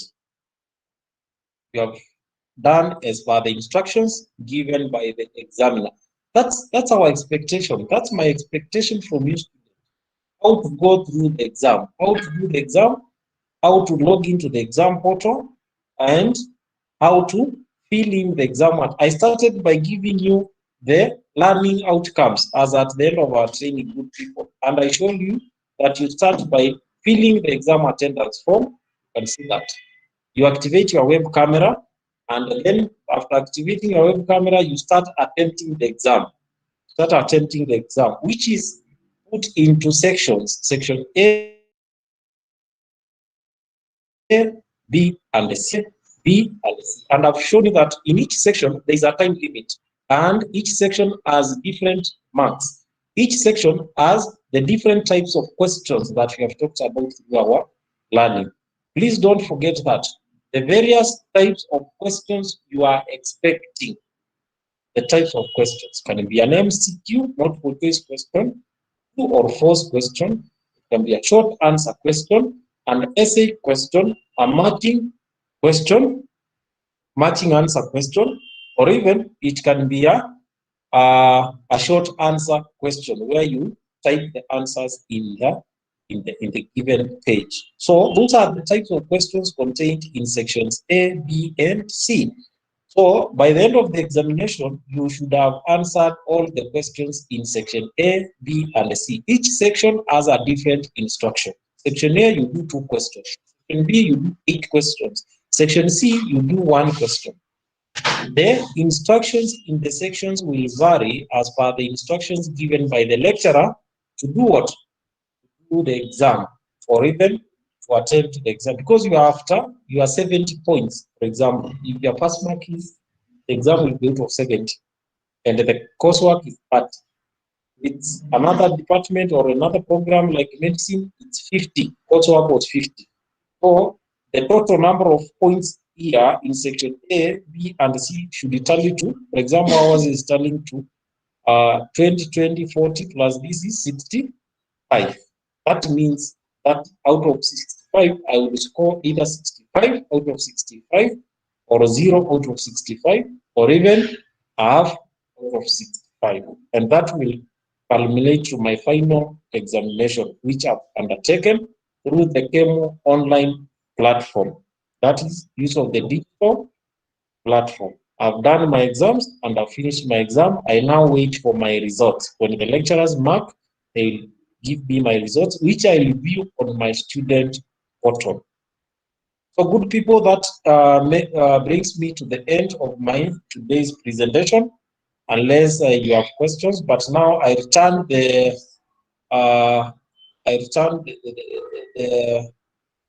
program to the moderator of the day, who is Agnes. Then she will take you to the next step. Will take you to the next step. So thank you so much for your audience. I appreciate, and sorry for the inconveniences in terms of network connectivity. Those are the challenges that we are also doing them, so that you see the challenges we'll be facing, and it's not a new thing. So once you face this challenge, what are you supposed to do? That's why you could see my team or my colleagues were able to chip in when I'm away, when I'm disconnected. The same thing. When you get disconnected, connect again, communicate to your lecturer. Don't just keep quiet and get yourself lost in the house alone, and you are there crying and all that. Communicate. Text your lecturer. If you are lucky enough, you have their number. Text them. You can call the support team, and then we will assist you to go through your program softly. So thank you so much, and have a nice evening. All questions raised, we shall address them as guided by Agnes. Thank you. Welcome, Agnes.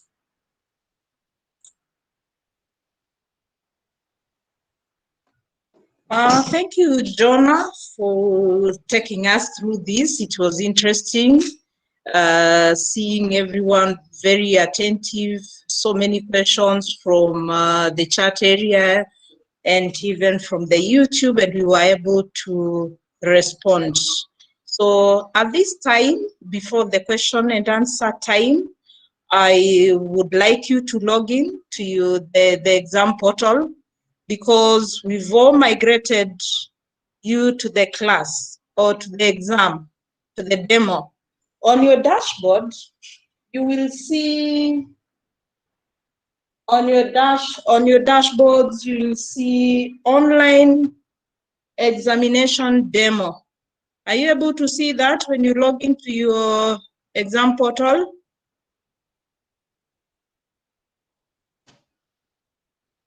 Let me see a yes or a no.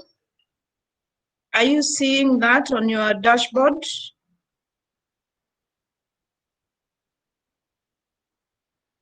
Yes. Okay. Duku, you are saying yes, you're seeing it. Caroline, the same. If you're not able to log in, please let us know. You can write on the chat area. We'll be able to reset your login credentials. Maybe it's the password. Maybe you are not logging in correctly. So we'll be able to assist you. Myself and the team will be able to correct that. So ensure you've logged in. I want you to go through what Jonah has demonstrated. You enable your camera, you're able to fill in the class attendance. After that, you're able to do what? You're able to enable the camera, then you're able to go through the section, starting from section A to the last one. And that exam demo has 3 sections. Please log in and then check that up. So I'm giving you how many minutes? I need a suggestion from you guys. How many minutes do you want to take? Since this is something that Jonah has taken you through, less than 10 minutes. A suggestion from you, team? Yes, I think we should just take less than 10 minutes, just 10 minutes, in fact less, so that the fact that they can be able to do one section, that will, at least section A and section B. Okay. Thank you. Yes. So a suggestion that you should take less than 10 minutes, go through the section A, go through section B. Not necessarily, this is not the exam, so don't panic. So don't think you're being graded. It's for you to see how the exam will be. So that is not the exam. It's for you to practice, or it's for you to see what the exam looks like. So just take it up.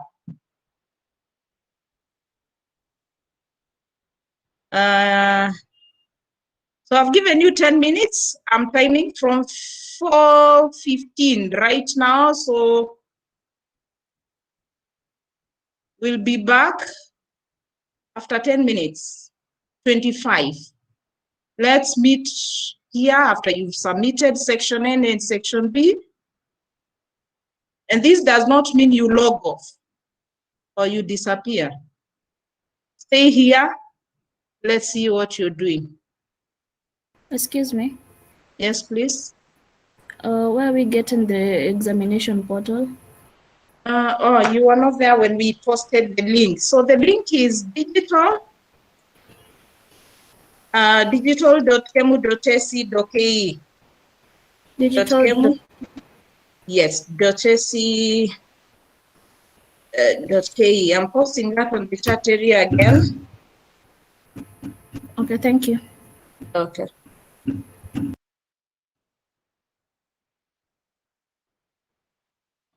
Remember, you are logging in with your registration number, replacing the stroke with hyphen.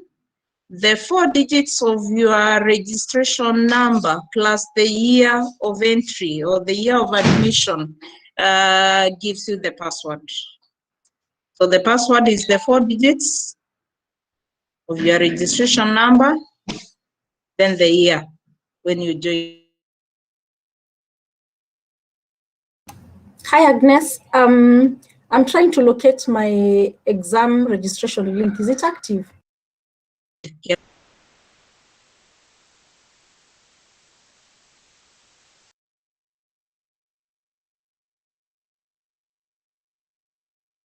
Excuse me, what will be the course code and the unit name?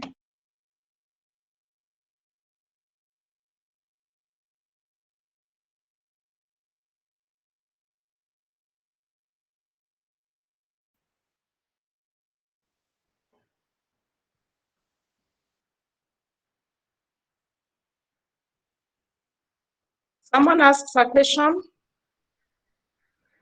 Yeah, what would be the course code? Of that exam that you're taking right now? Yes, exactly. You can see it's exam code. I've just written it on the chat. It's exam 101 online exam demo. And on this, you are guided. You are guided by the cover page. So ensure the exam code that you're doing and the code that is on the exam timetable.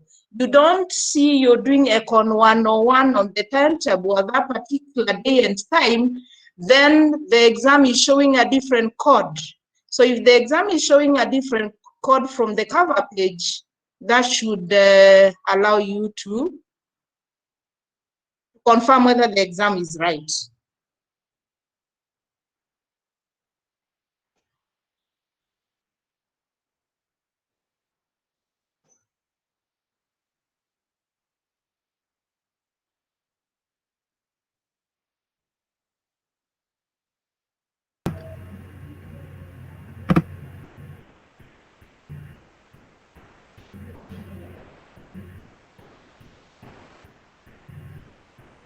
Hello, Mwalimu. Yes, please. I'm trying to log in and putting the password that I normally put. It's not logging. What is the password? Ensure you're on the right page. That is the exam portal. You're there. Yes, Maybe I'm you're there. exam portal. The I'm password there. the password is the middle number of your registration number, the 4 digits. Then Excuse and me? the year. The middle Just number? share what you had shared earlier. Just share your screen, Daniel. Yes.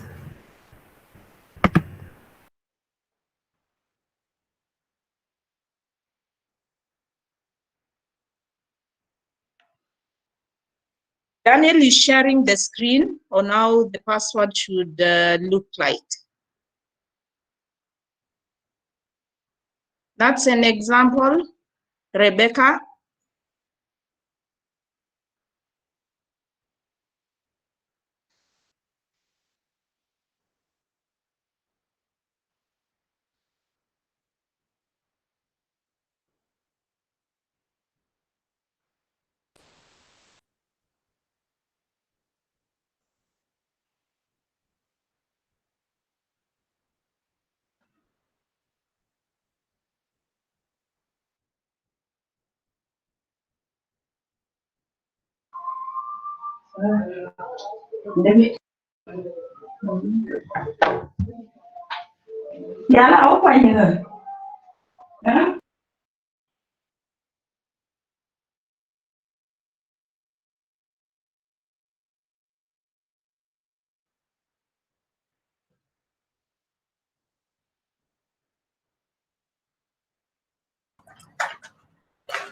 Kindly resend the link. I have logged in and I changed the devices and the link has disappeared on me. I've pasted the link on the chat area right now, just now. Okay, let me check. Yeah.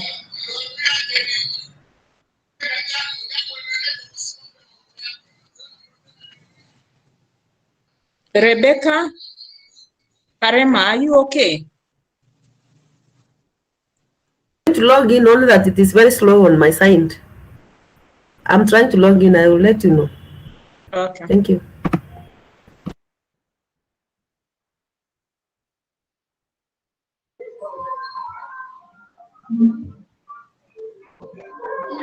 Yeah, I'm still trying to log in, but it's saying that invalid password.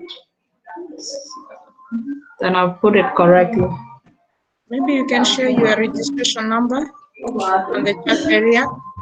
Okay.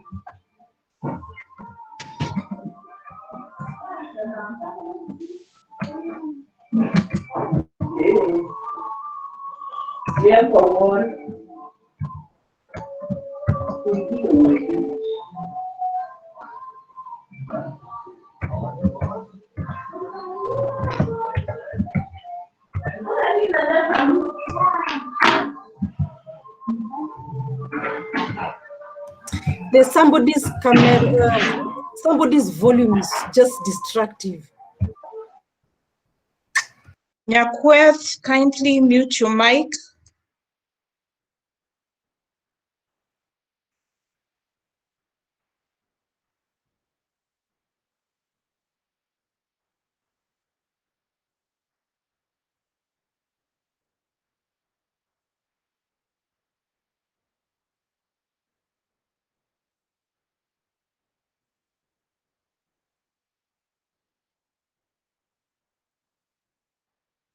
Evelyn.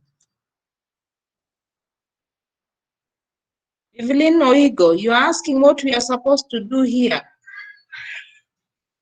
I've given you some few minutes to take up the exam. You're supposed to log into your exam portal. The link is pasted there on the chat area. If you've been following the training and the demonstration from Jonathan, you are able to take up the demonstration or the demo, the exam demo that is on your dashboard. So log into the exam portal and take up the section A and B.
We can hear you talking about curfew.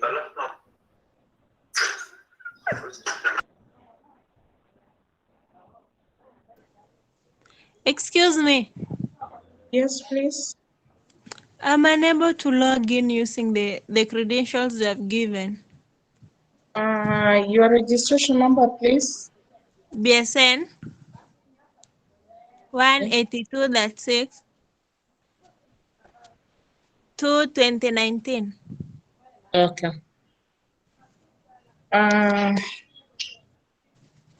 Okay.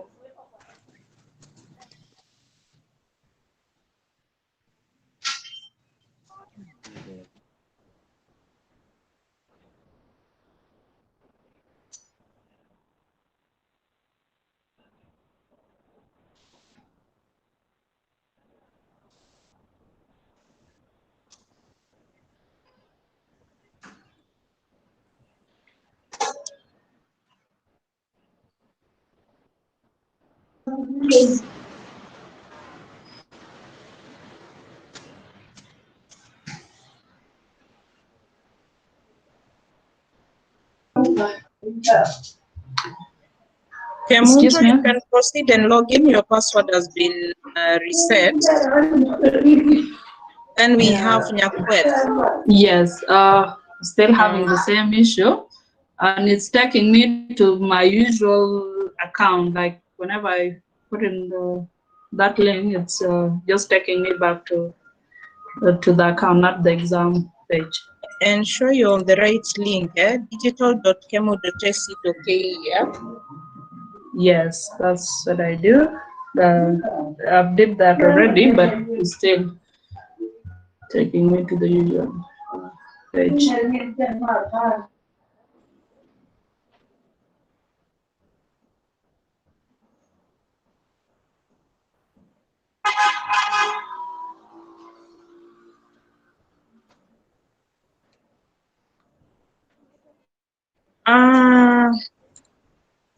Jeffworth, kindly confirm your registration number. Seems not correct. Kindly confirm whether the digits that you've given me are correct.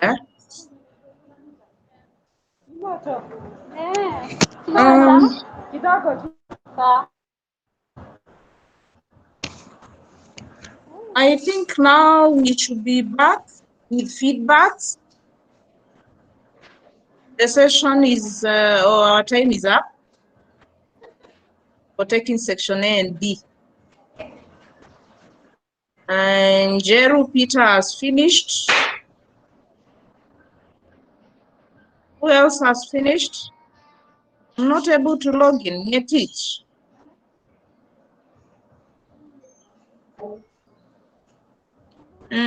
Your registration number, please.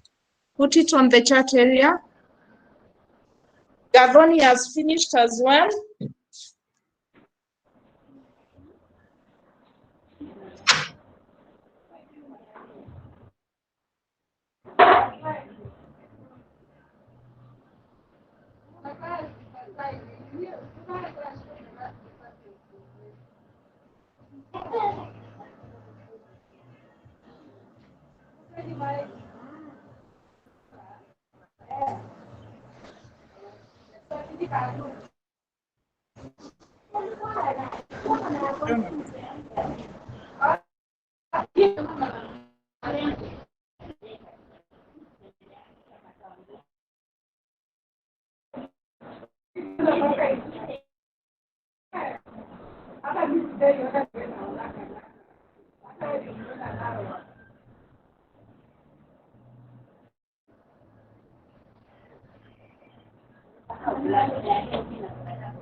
Okay, because these registration numbers or these guys who are not able to log in are many, my colleague Jonathan will be resetting the password.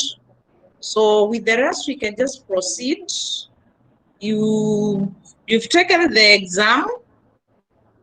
I want to know from a few, what was the experience for you guys who were able to take the exam? I need to know what the experience was.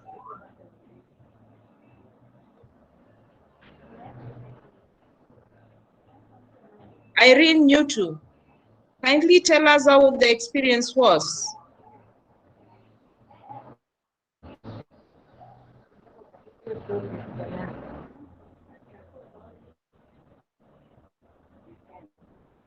Irene, you too? Gavoni?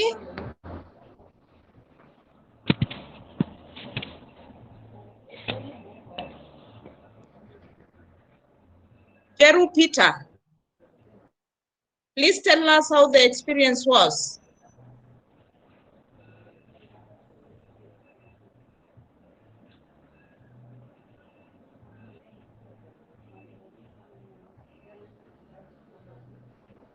Okay, okay. Peter said the experience was okay. So I'll encourage questions based on that. The other person who said it was okay was Riak James. Even Irene Nyotu is saying yes, it's okay. So kindly enable your mic and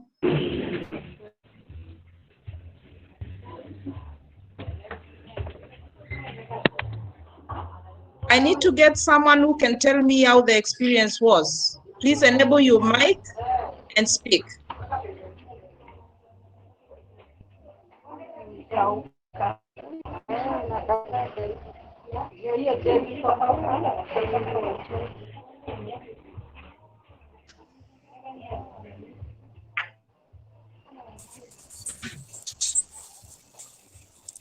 Okay, unless mine I can say the experience was okay, although there was a problem in network a bit from my side. From your side? Yeah. Okay. How did you find the timing of the exam from one section to another? Since I followed the instruction the way you were giving it, yes, I find it easy to me. Okay. Yeah. Thank you.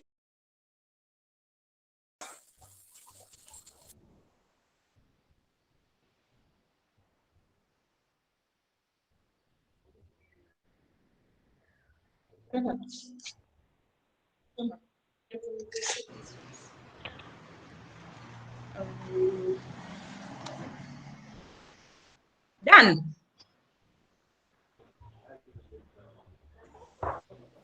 Yes, again. Dan, are you with us? I am. You are now muted. Can you hear me? Yes, Dan. Can you get me from my side?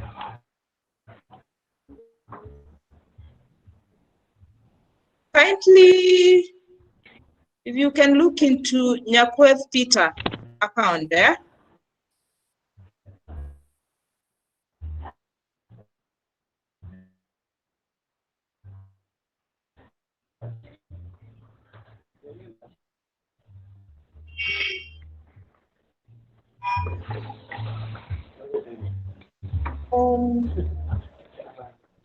Yes, Agnes Wanjiru is saying the camera took time to load before she could proceed.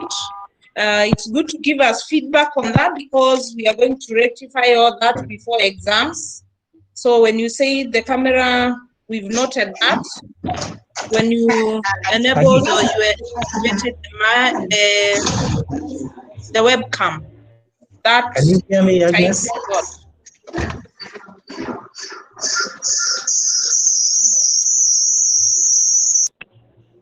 It's yours beside them. Yes, I can hear you.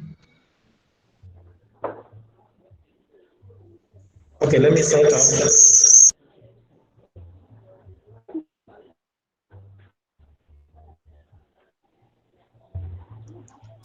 Can you hear me now?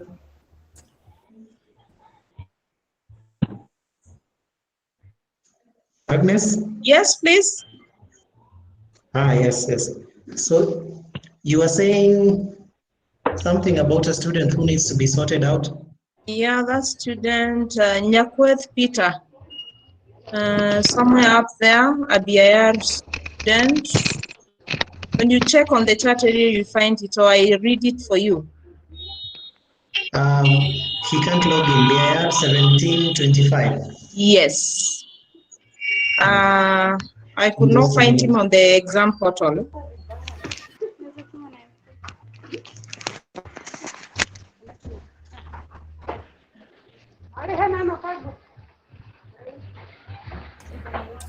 Agnes, can I ask a question, please? Yes, please. I appreciate that you could hear me asking about the curfew timing. My question then would be, what happens during an exam when you have backgrounds from the other students which are noisy? Like right now, I'm trying to hear you, but you could hear the other cameras in the background, so much noise. How would you handle that during an exam? Because it can be quite distracting. You're hearing the camera on the exam portal or the Meet? I could hear a lot of noise. Even right now, as you're speaking to me, there's somebody with a background that is noisy. So during an exam, how would you handle that? During an exam, there won't be background noise. Remember, all the mics are muted. Sharon, please mute your microphone. Chumba.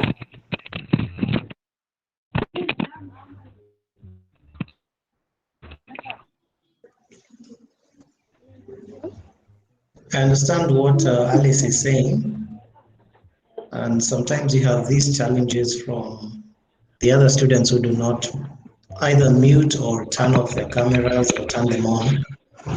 So for each session, we ensure that we have an invigilator, and the invigilator is allowed to mute the students. So the invigilator is supposed to be the lecturer at that time. The lecturer is able to mute all students either at once or one by one. You will notice that on Big Blue Button, everyone was muted. So we are able to control the sessions all at the same time. On Meet, it's a little bit different. It has to be done by one person individually. So I will ask the ICT guy to mute Sharon Chumba. Sharon. Sharon Chumba. Thank you. I've been muted. Okay, thank you, Dan, for that. The students who had given us their registration numbers from the chat area, you can now log in. Your accounts have been reset.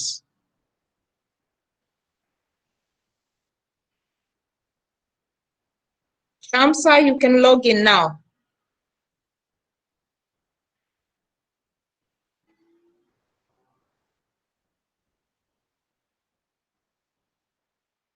Okay, then now I can invite the question answer session.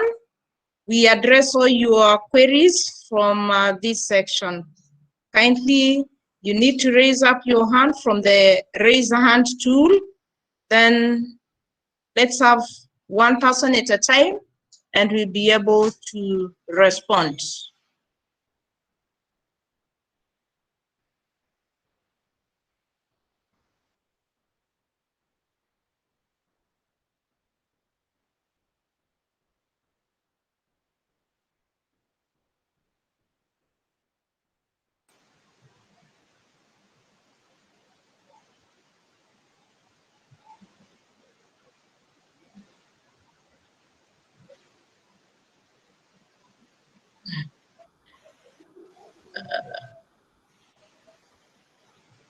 Charity, let's start with Charity, please. Go on.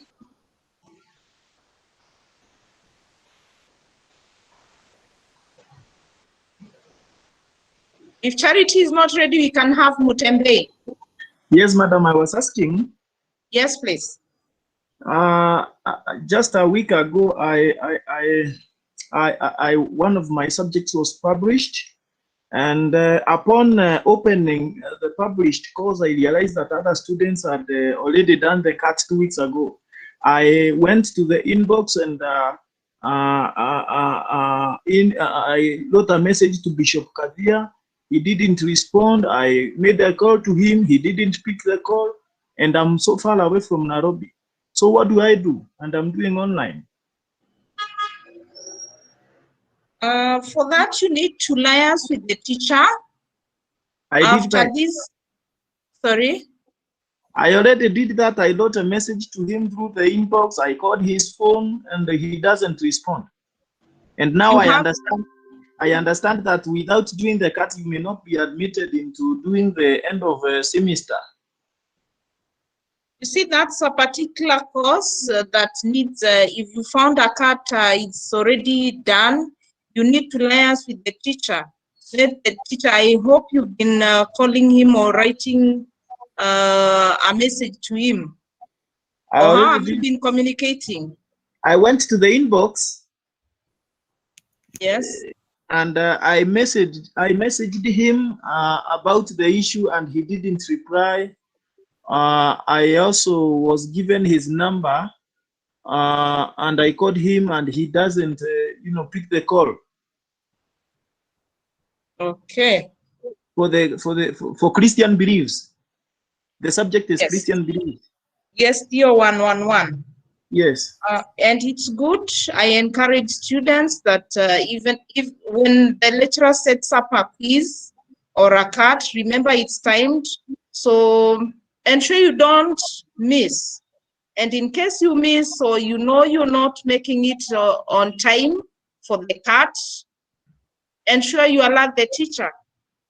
The teachers are sharing their contacts with you in class because I'm sure you've been attending the online classes. Yes. So for this, you can call us after this or tomorrow so that we can give you the right number for Bishop Kadia. You speak to him Okay, and see madam. whether he agrees to give you another quiz. That's the only way. Okay, madam. Yes, please.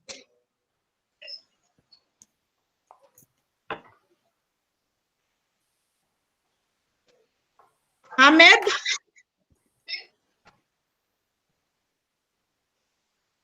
Mutenbei, mute your mic. Let's have Ahmed.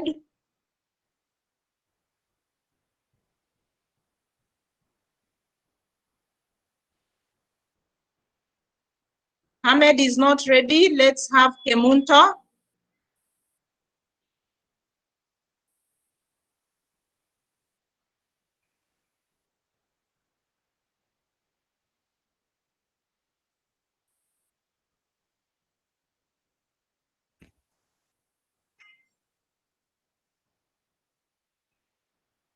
If they are not ready, let's have Rebecca. Hello. Yes. Yes.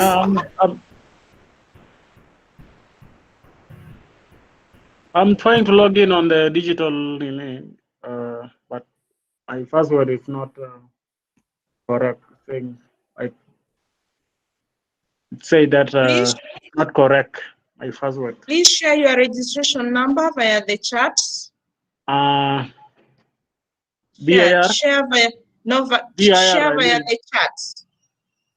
Oh, by chat, Yes, just right there. We will reset the password. Oh.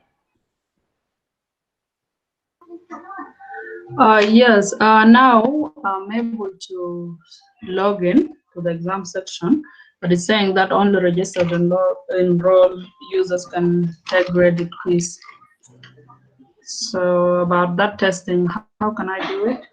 When it says on your dashboard. Yes.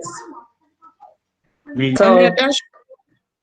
Yes, when I get to the link to the examination, yeah, it's saying that only registered.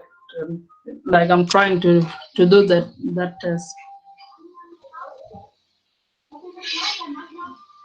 So you already have that exam on your dashboard. So kindly refresh and see whether you're able to take the exam. Okay, let me try. Okay, any other question? Okay, We are Malim, coming to the end of the session. I'm able to log in, eh? Yes, Rebecca. Hello, Malim. Yes, Rebecca. Yes, I've succeeded to log in, eh? Yes. Yes, and I've done some questions, but it is so slow. I don't know how to be doing the exam. It's really opening so slowly. Okay. But at least I've succeeded. And it's not internet connection on your side? I don't know. I'm in a website. I'm in a Wi-Fi, but it is really, I don't know. I can't tell why. But at least I'm okay. Okay, good to hear. Thank you. Agnes? Yes, let me give Dan the chance to respond to that. Okay, I believe it's Rebecca who's asked the question. Rebecca, I'm glad you've been able to access the system in the first place. Yes. And yes, where you have very many students joining a course like this one, we are automatically going to have lags. This course has been enrolled for all students, and right now we have about 6,000 students on the course. So you can see there's a lot of traffic on the course. However, depending on the time of day, in the afternoon, the network is usually very poor. So you have noticed even on our side, we had a challenge with the network where the exam was being hosted from. So we are hoping by the time the exams come around, everything will be set. However, we have put up a timetable that has ensured that all examinations are well divided over time. So we'll not have a paper that has very many students. In fact, I think the highest that we're going to have is about 500 students per session. So I believe the experience is going to be better. But I encourage students, if you're going to be working or if you're going to be doing your examination online, please ensure that firstly, your mobile device is well charged. You have very good network connection. In this case, I am Safaricom connection. If you're going to be using Airtel or Telcom, hapo utakuwa na shida kidogo. But if you're going to be using Safaricom, if you're going to be on fiber, your experience is going to be much, much better than any other network. Then, if you're going to be using your mobile phone, then you must be a very good or a very fast typist on your mobile phone, because you've not been given sufficient time to type one letter at a time. So we also encourage that you use a laptop or a desktop. Do not use a mobile phone if you're not very adept at typing on that device. Then there's some questions which have been raised on Big Blue Button, which someone has asked, what happens if the camera of a webcam does not connect? Does it mean that you do not continue with the exam? The webcam is very important for us to monitor the classes. So for those students who do not turn on their webcams or do not show up on the webcam, then it means that we have not seen you in the exam. So lecturers are advised that any student who does not either show up on the webcam or does not sign the attendance list is considered as having not attended the exam. So you might attend your exam elsewhere or on a desktop that does not have a webcam, and then it happens at the end of the day you're recorded as if you missed the exam. So in this case, we encourage that you log in with your mobile phone, which has a webcam, and then now you're able to use your desktop for typing or doing the exam. Sure, yes, hello, sir. Just a minute, Kim. I have a few more questions I'm looking at from Big Blue Button. There's someone who says, from welcome to modules is a step that needs to be clear. I have figured out, but some loss of time. I believe that's someone who came in late after we had demonstrated. When you join an exam, you'll only have two links to look at. The first will be the homepage, which has instructions, and then the next one will be the modules, which have the sections of the exam. So we try to simplify the exam as much as possible so that you do not have a steep learning curve. So please ensure that when you're lost, just go back to the homepage you'll be able to see the instructions that guide you now to the next step, which is the modules. And then someone is asking if it is possible to share this session that we have had so that those who are not able to follow can follow. Yes, it is possible. We have recorded this session, so we'll be sharing this session with you on our platforms. We have a platform, we have a Telegram channel, we'll be putting it up. We have a Facebook page, we'll be putting it up. It's also on YouTube, which has been streaming all this time. So after the stream has ended, it becomes a YouTube clip, which you can rewatch later on at your own convenience. And then finally,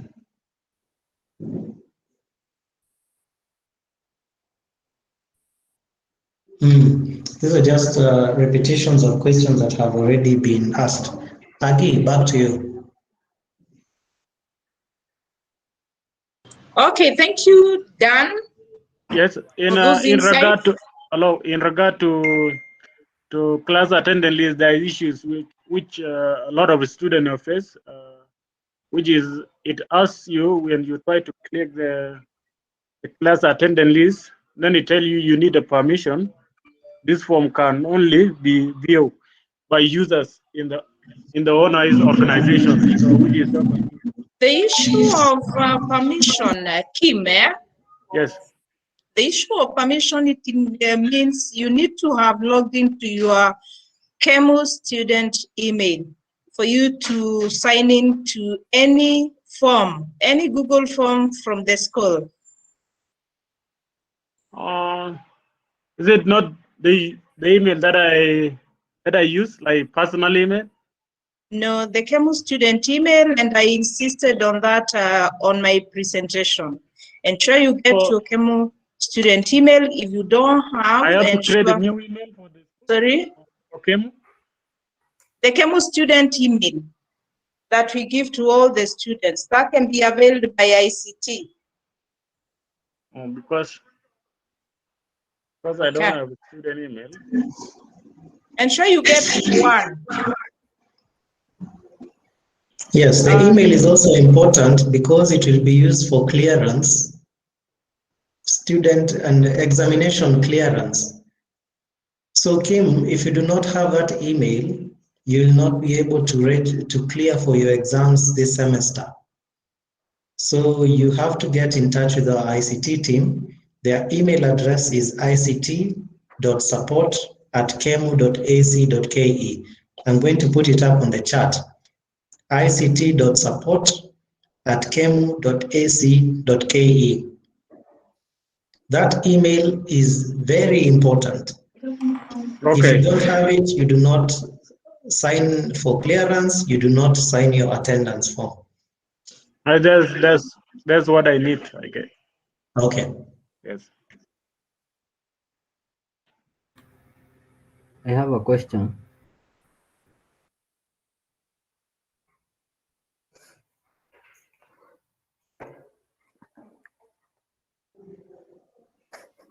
Yes, go ahead. Oh. My question is, I have a question about the online classes and the offline exam. Can you do the online classes and then do the offline exam in the main campus?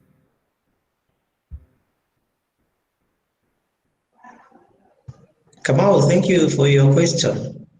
Now, for clarification, if you're a face-to-face student, if you register to sit your classes face-to-face, then you will be attending face-to-face exams.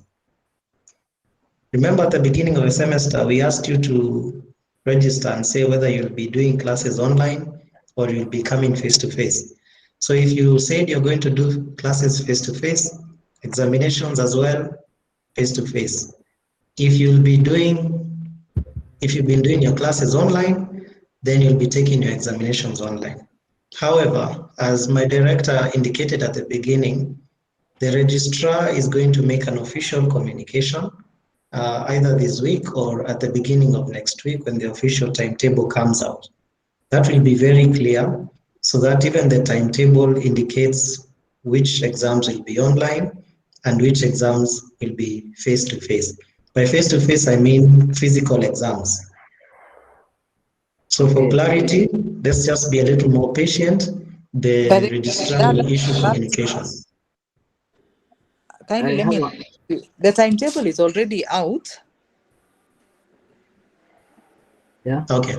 And it's already on the website, so I think students should be able to get into the KEMU website and get the KEMU timetable, the examination timetable, sorry. Yeah, the final one is coming out on Monday. Yes. Okay, on another issue, it's about the students who are taking mathematics online classes. How do we do the exams in mathematics? Where you are supposed to calculate things.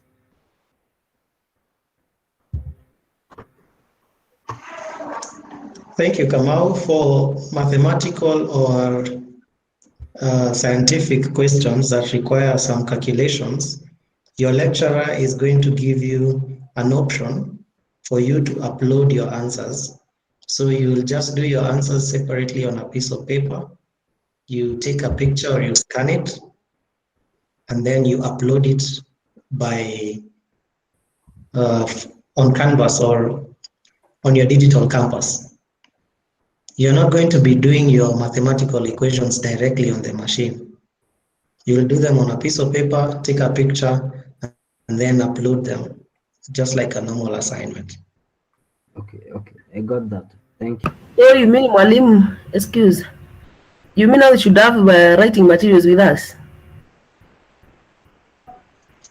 Only for those who are doing scientific or calculating questions that you cannot do on a machine.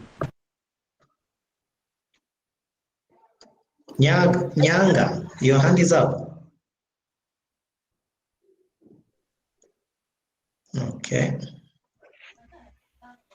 Mutunga, your hand is up. Yeah, my question is, okay, what happens when you at the beginning of the registration you registered as a DLM student, and then now you are given an opportunity to have online classes with the lecturers? Does that mean that you are still classified as per what you registered or what you currently been doing? And then the other question I have is, during the exam sample that you were doing, it took quite a while for me to get the camera on etc. So am I timed from the time I start the exam, or from the time I log in and start trying to get the camera right? And I don't know if it was this particular exam that had a very short timeline. Are all exams timed differently? Okay, Mutunga, I hope you're okay. I'm okay. It's the exam fever stress. Okay. So to answer your question about exam availability, when we are taking online exams, we usually give you a period of time, a longer period of time to access now the preliminaries, or in case you have a network failure. However, the exam is still timed to be, if it's a 2-hour exam, you're going to be taking 2 hours for your exam. And if it's a 3-hour exam, the same thing. The clock starts to run when you click on the quizzes, that is a section. So when you start the exam, the clock has not even started running. You can read your instructions slowly, you can fill in the attendance form, you can switch on the webcam. All that time, your clock does not run. But immediately you click on the quiz, then your clock starts to run. However, if in the middle of your quiz, your network goes off or your machine goes off, the quiz timer will stop at that time. So when you resume, then your exam time resumes and you continue. But you must know that you cannot exceed the 2-hour window. So when you resume, you'll not be given more time. You'll just continue from where you are until you finish the exam. So if it's a 2-hour exam, you'll take 2 hours and finish your exam. Okay, thank you. You'd ask something else about your mode of study. If you registered as a DLM student, then you still remain a DLM student. If you'd registered as a full-time or a part-time student, you still remain in those modes of study. And that's why I say the registrar is going to issue a clear memo to say that maybe full-time or part-time students are going to take physical classes and DLM students are going to take online classes or online exams. But the registrar will be clear on that. Let us not issue anything right now because he's the one who's in charge of exams. Charity. Please, we need to finish. I'll just take 2 more questions from Charity and Winfred. Charity. Good evening. Good evening. You can hear me? Yes. Mine has been answered. I was asking about the chemo email. I'm okay. Okay. Sawa. I need some clarity, Daniela. Okay, you're the last one, Vilita.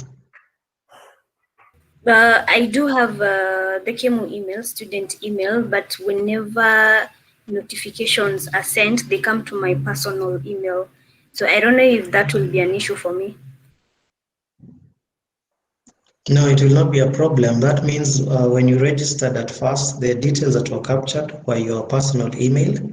What we will do before the examinations, we will now also enroll your chemo emails so that everyone's emails are captured on both virtual and digital campus. In case of any notifications, then they'll come to both your emails, both the one, your personal and the chemo email. So guys, we need to finish up. I'm handing this back over to Agnes. Thank you. Thank you so much, Dan. I'm now going to invite my director, Madam Jenu John, to take us through the closing prayer as we wind up. So before then, I want to thank you, everyone, for your participation, for ensuring you join the training. It's the first training to prepare you for the exams. We'll have the second session on Friday. So if you've gone through this, you don't need to join again. If you've gotten everything right, let the person who didn't get the chance to join this session be the first to join. So thank you for listening to us. I'm sure you've been prepared. And to tell you, don't panic. Usichukue exam na uzito. So take it easy. If you encounter any challenge, make sure you talk to the right people. And the right people are us and will be of help. So thank you so much. May God bless you. Now to our Madam Director, Jenu John.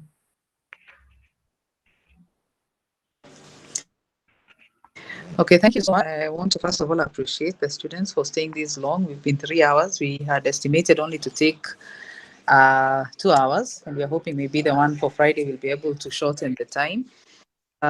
We'll share the recording of this as well as the fact that it's on YouTube. On our YouTube channel, you can always access it. I think Jonathan has taken us very clearly through. Just a minute.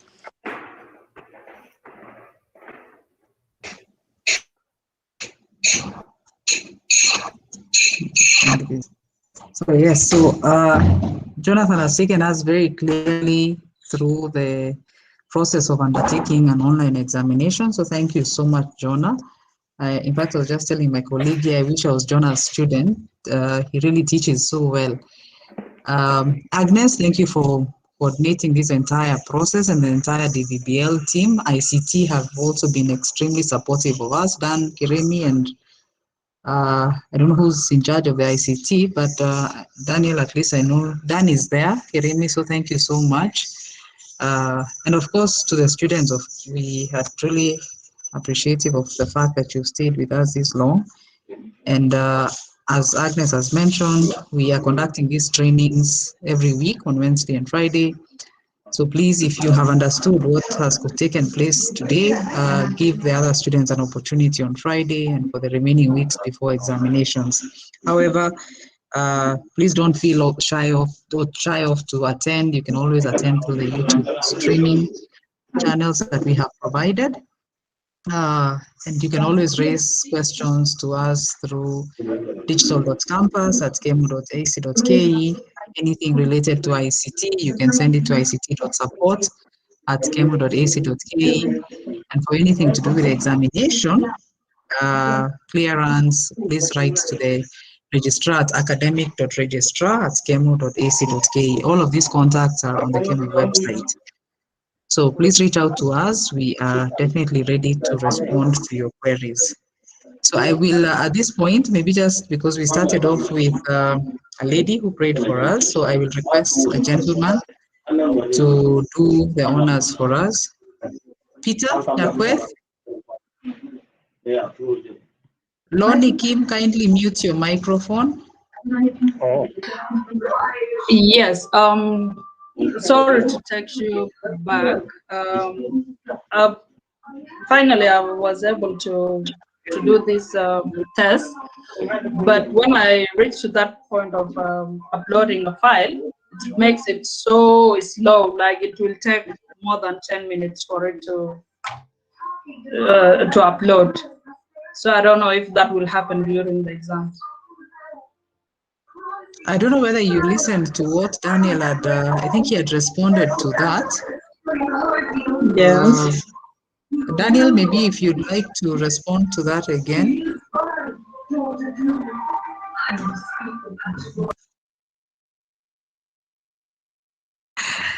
Fine, anyway,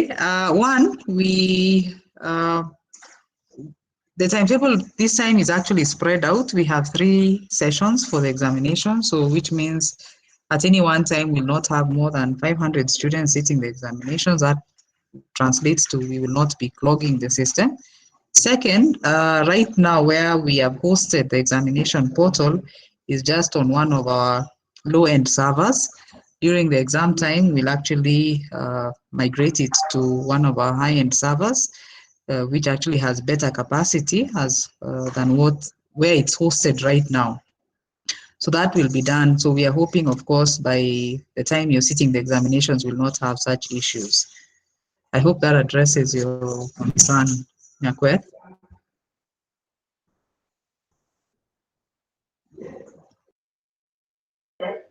All right then. Yeah, let's hope what happened during the exam.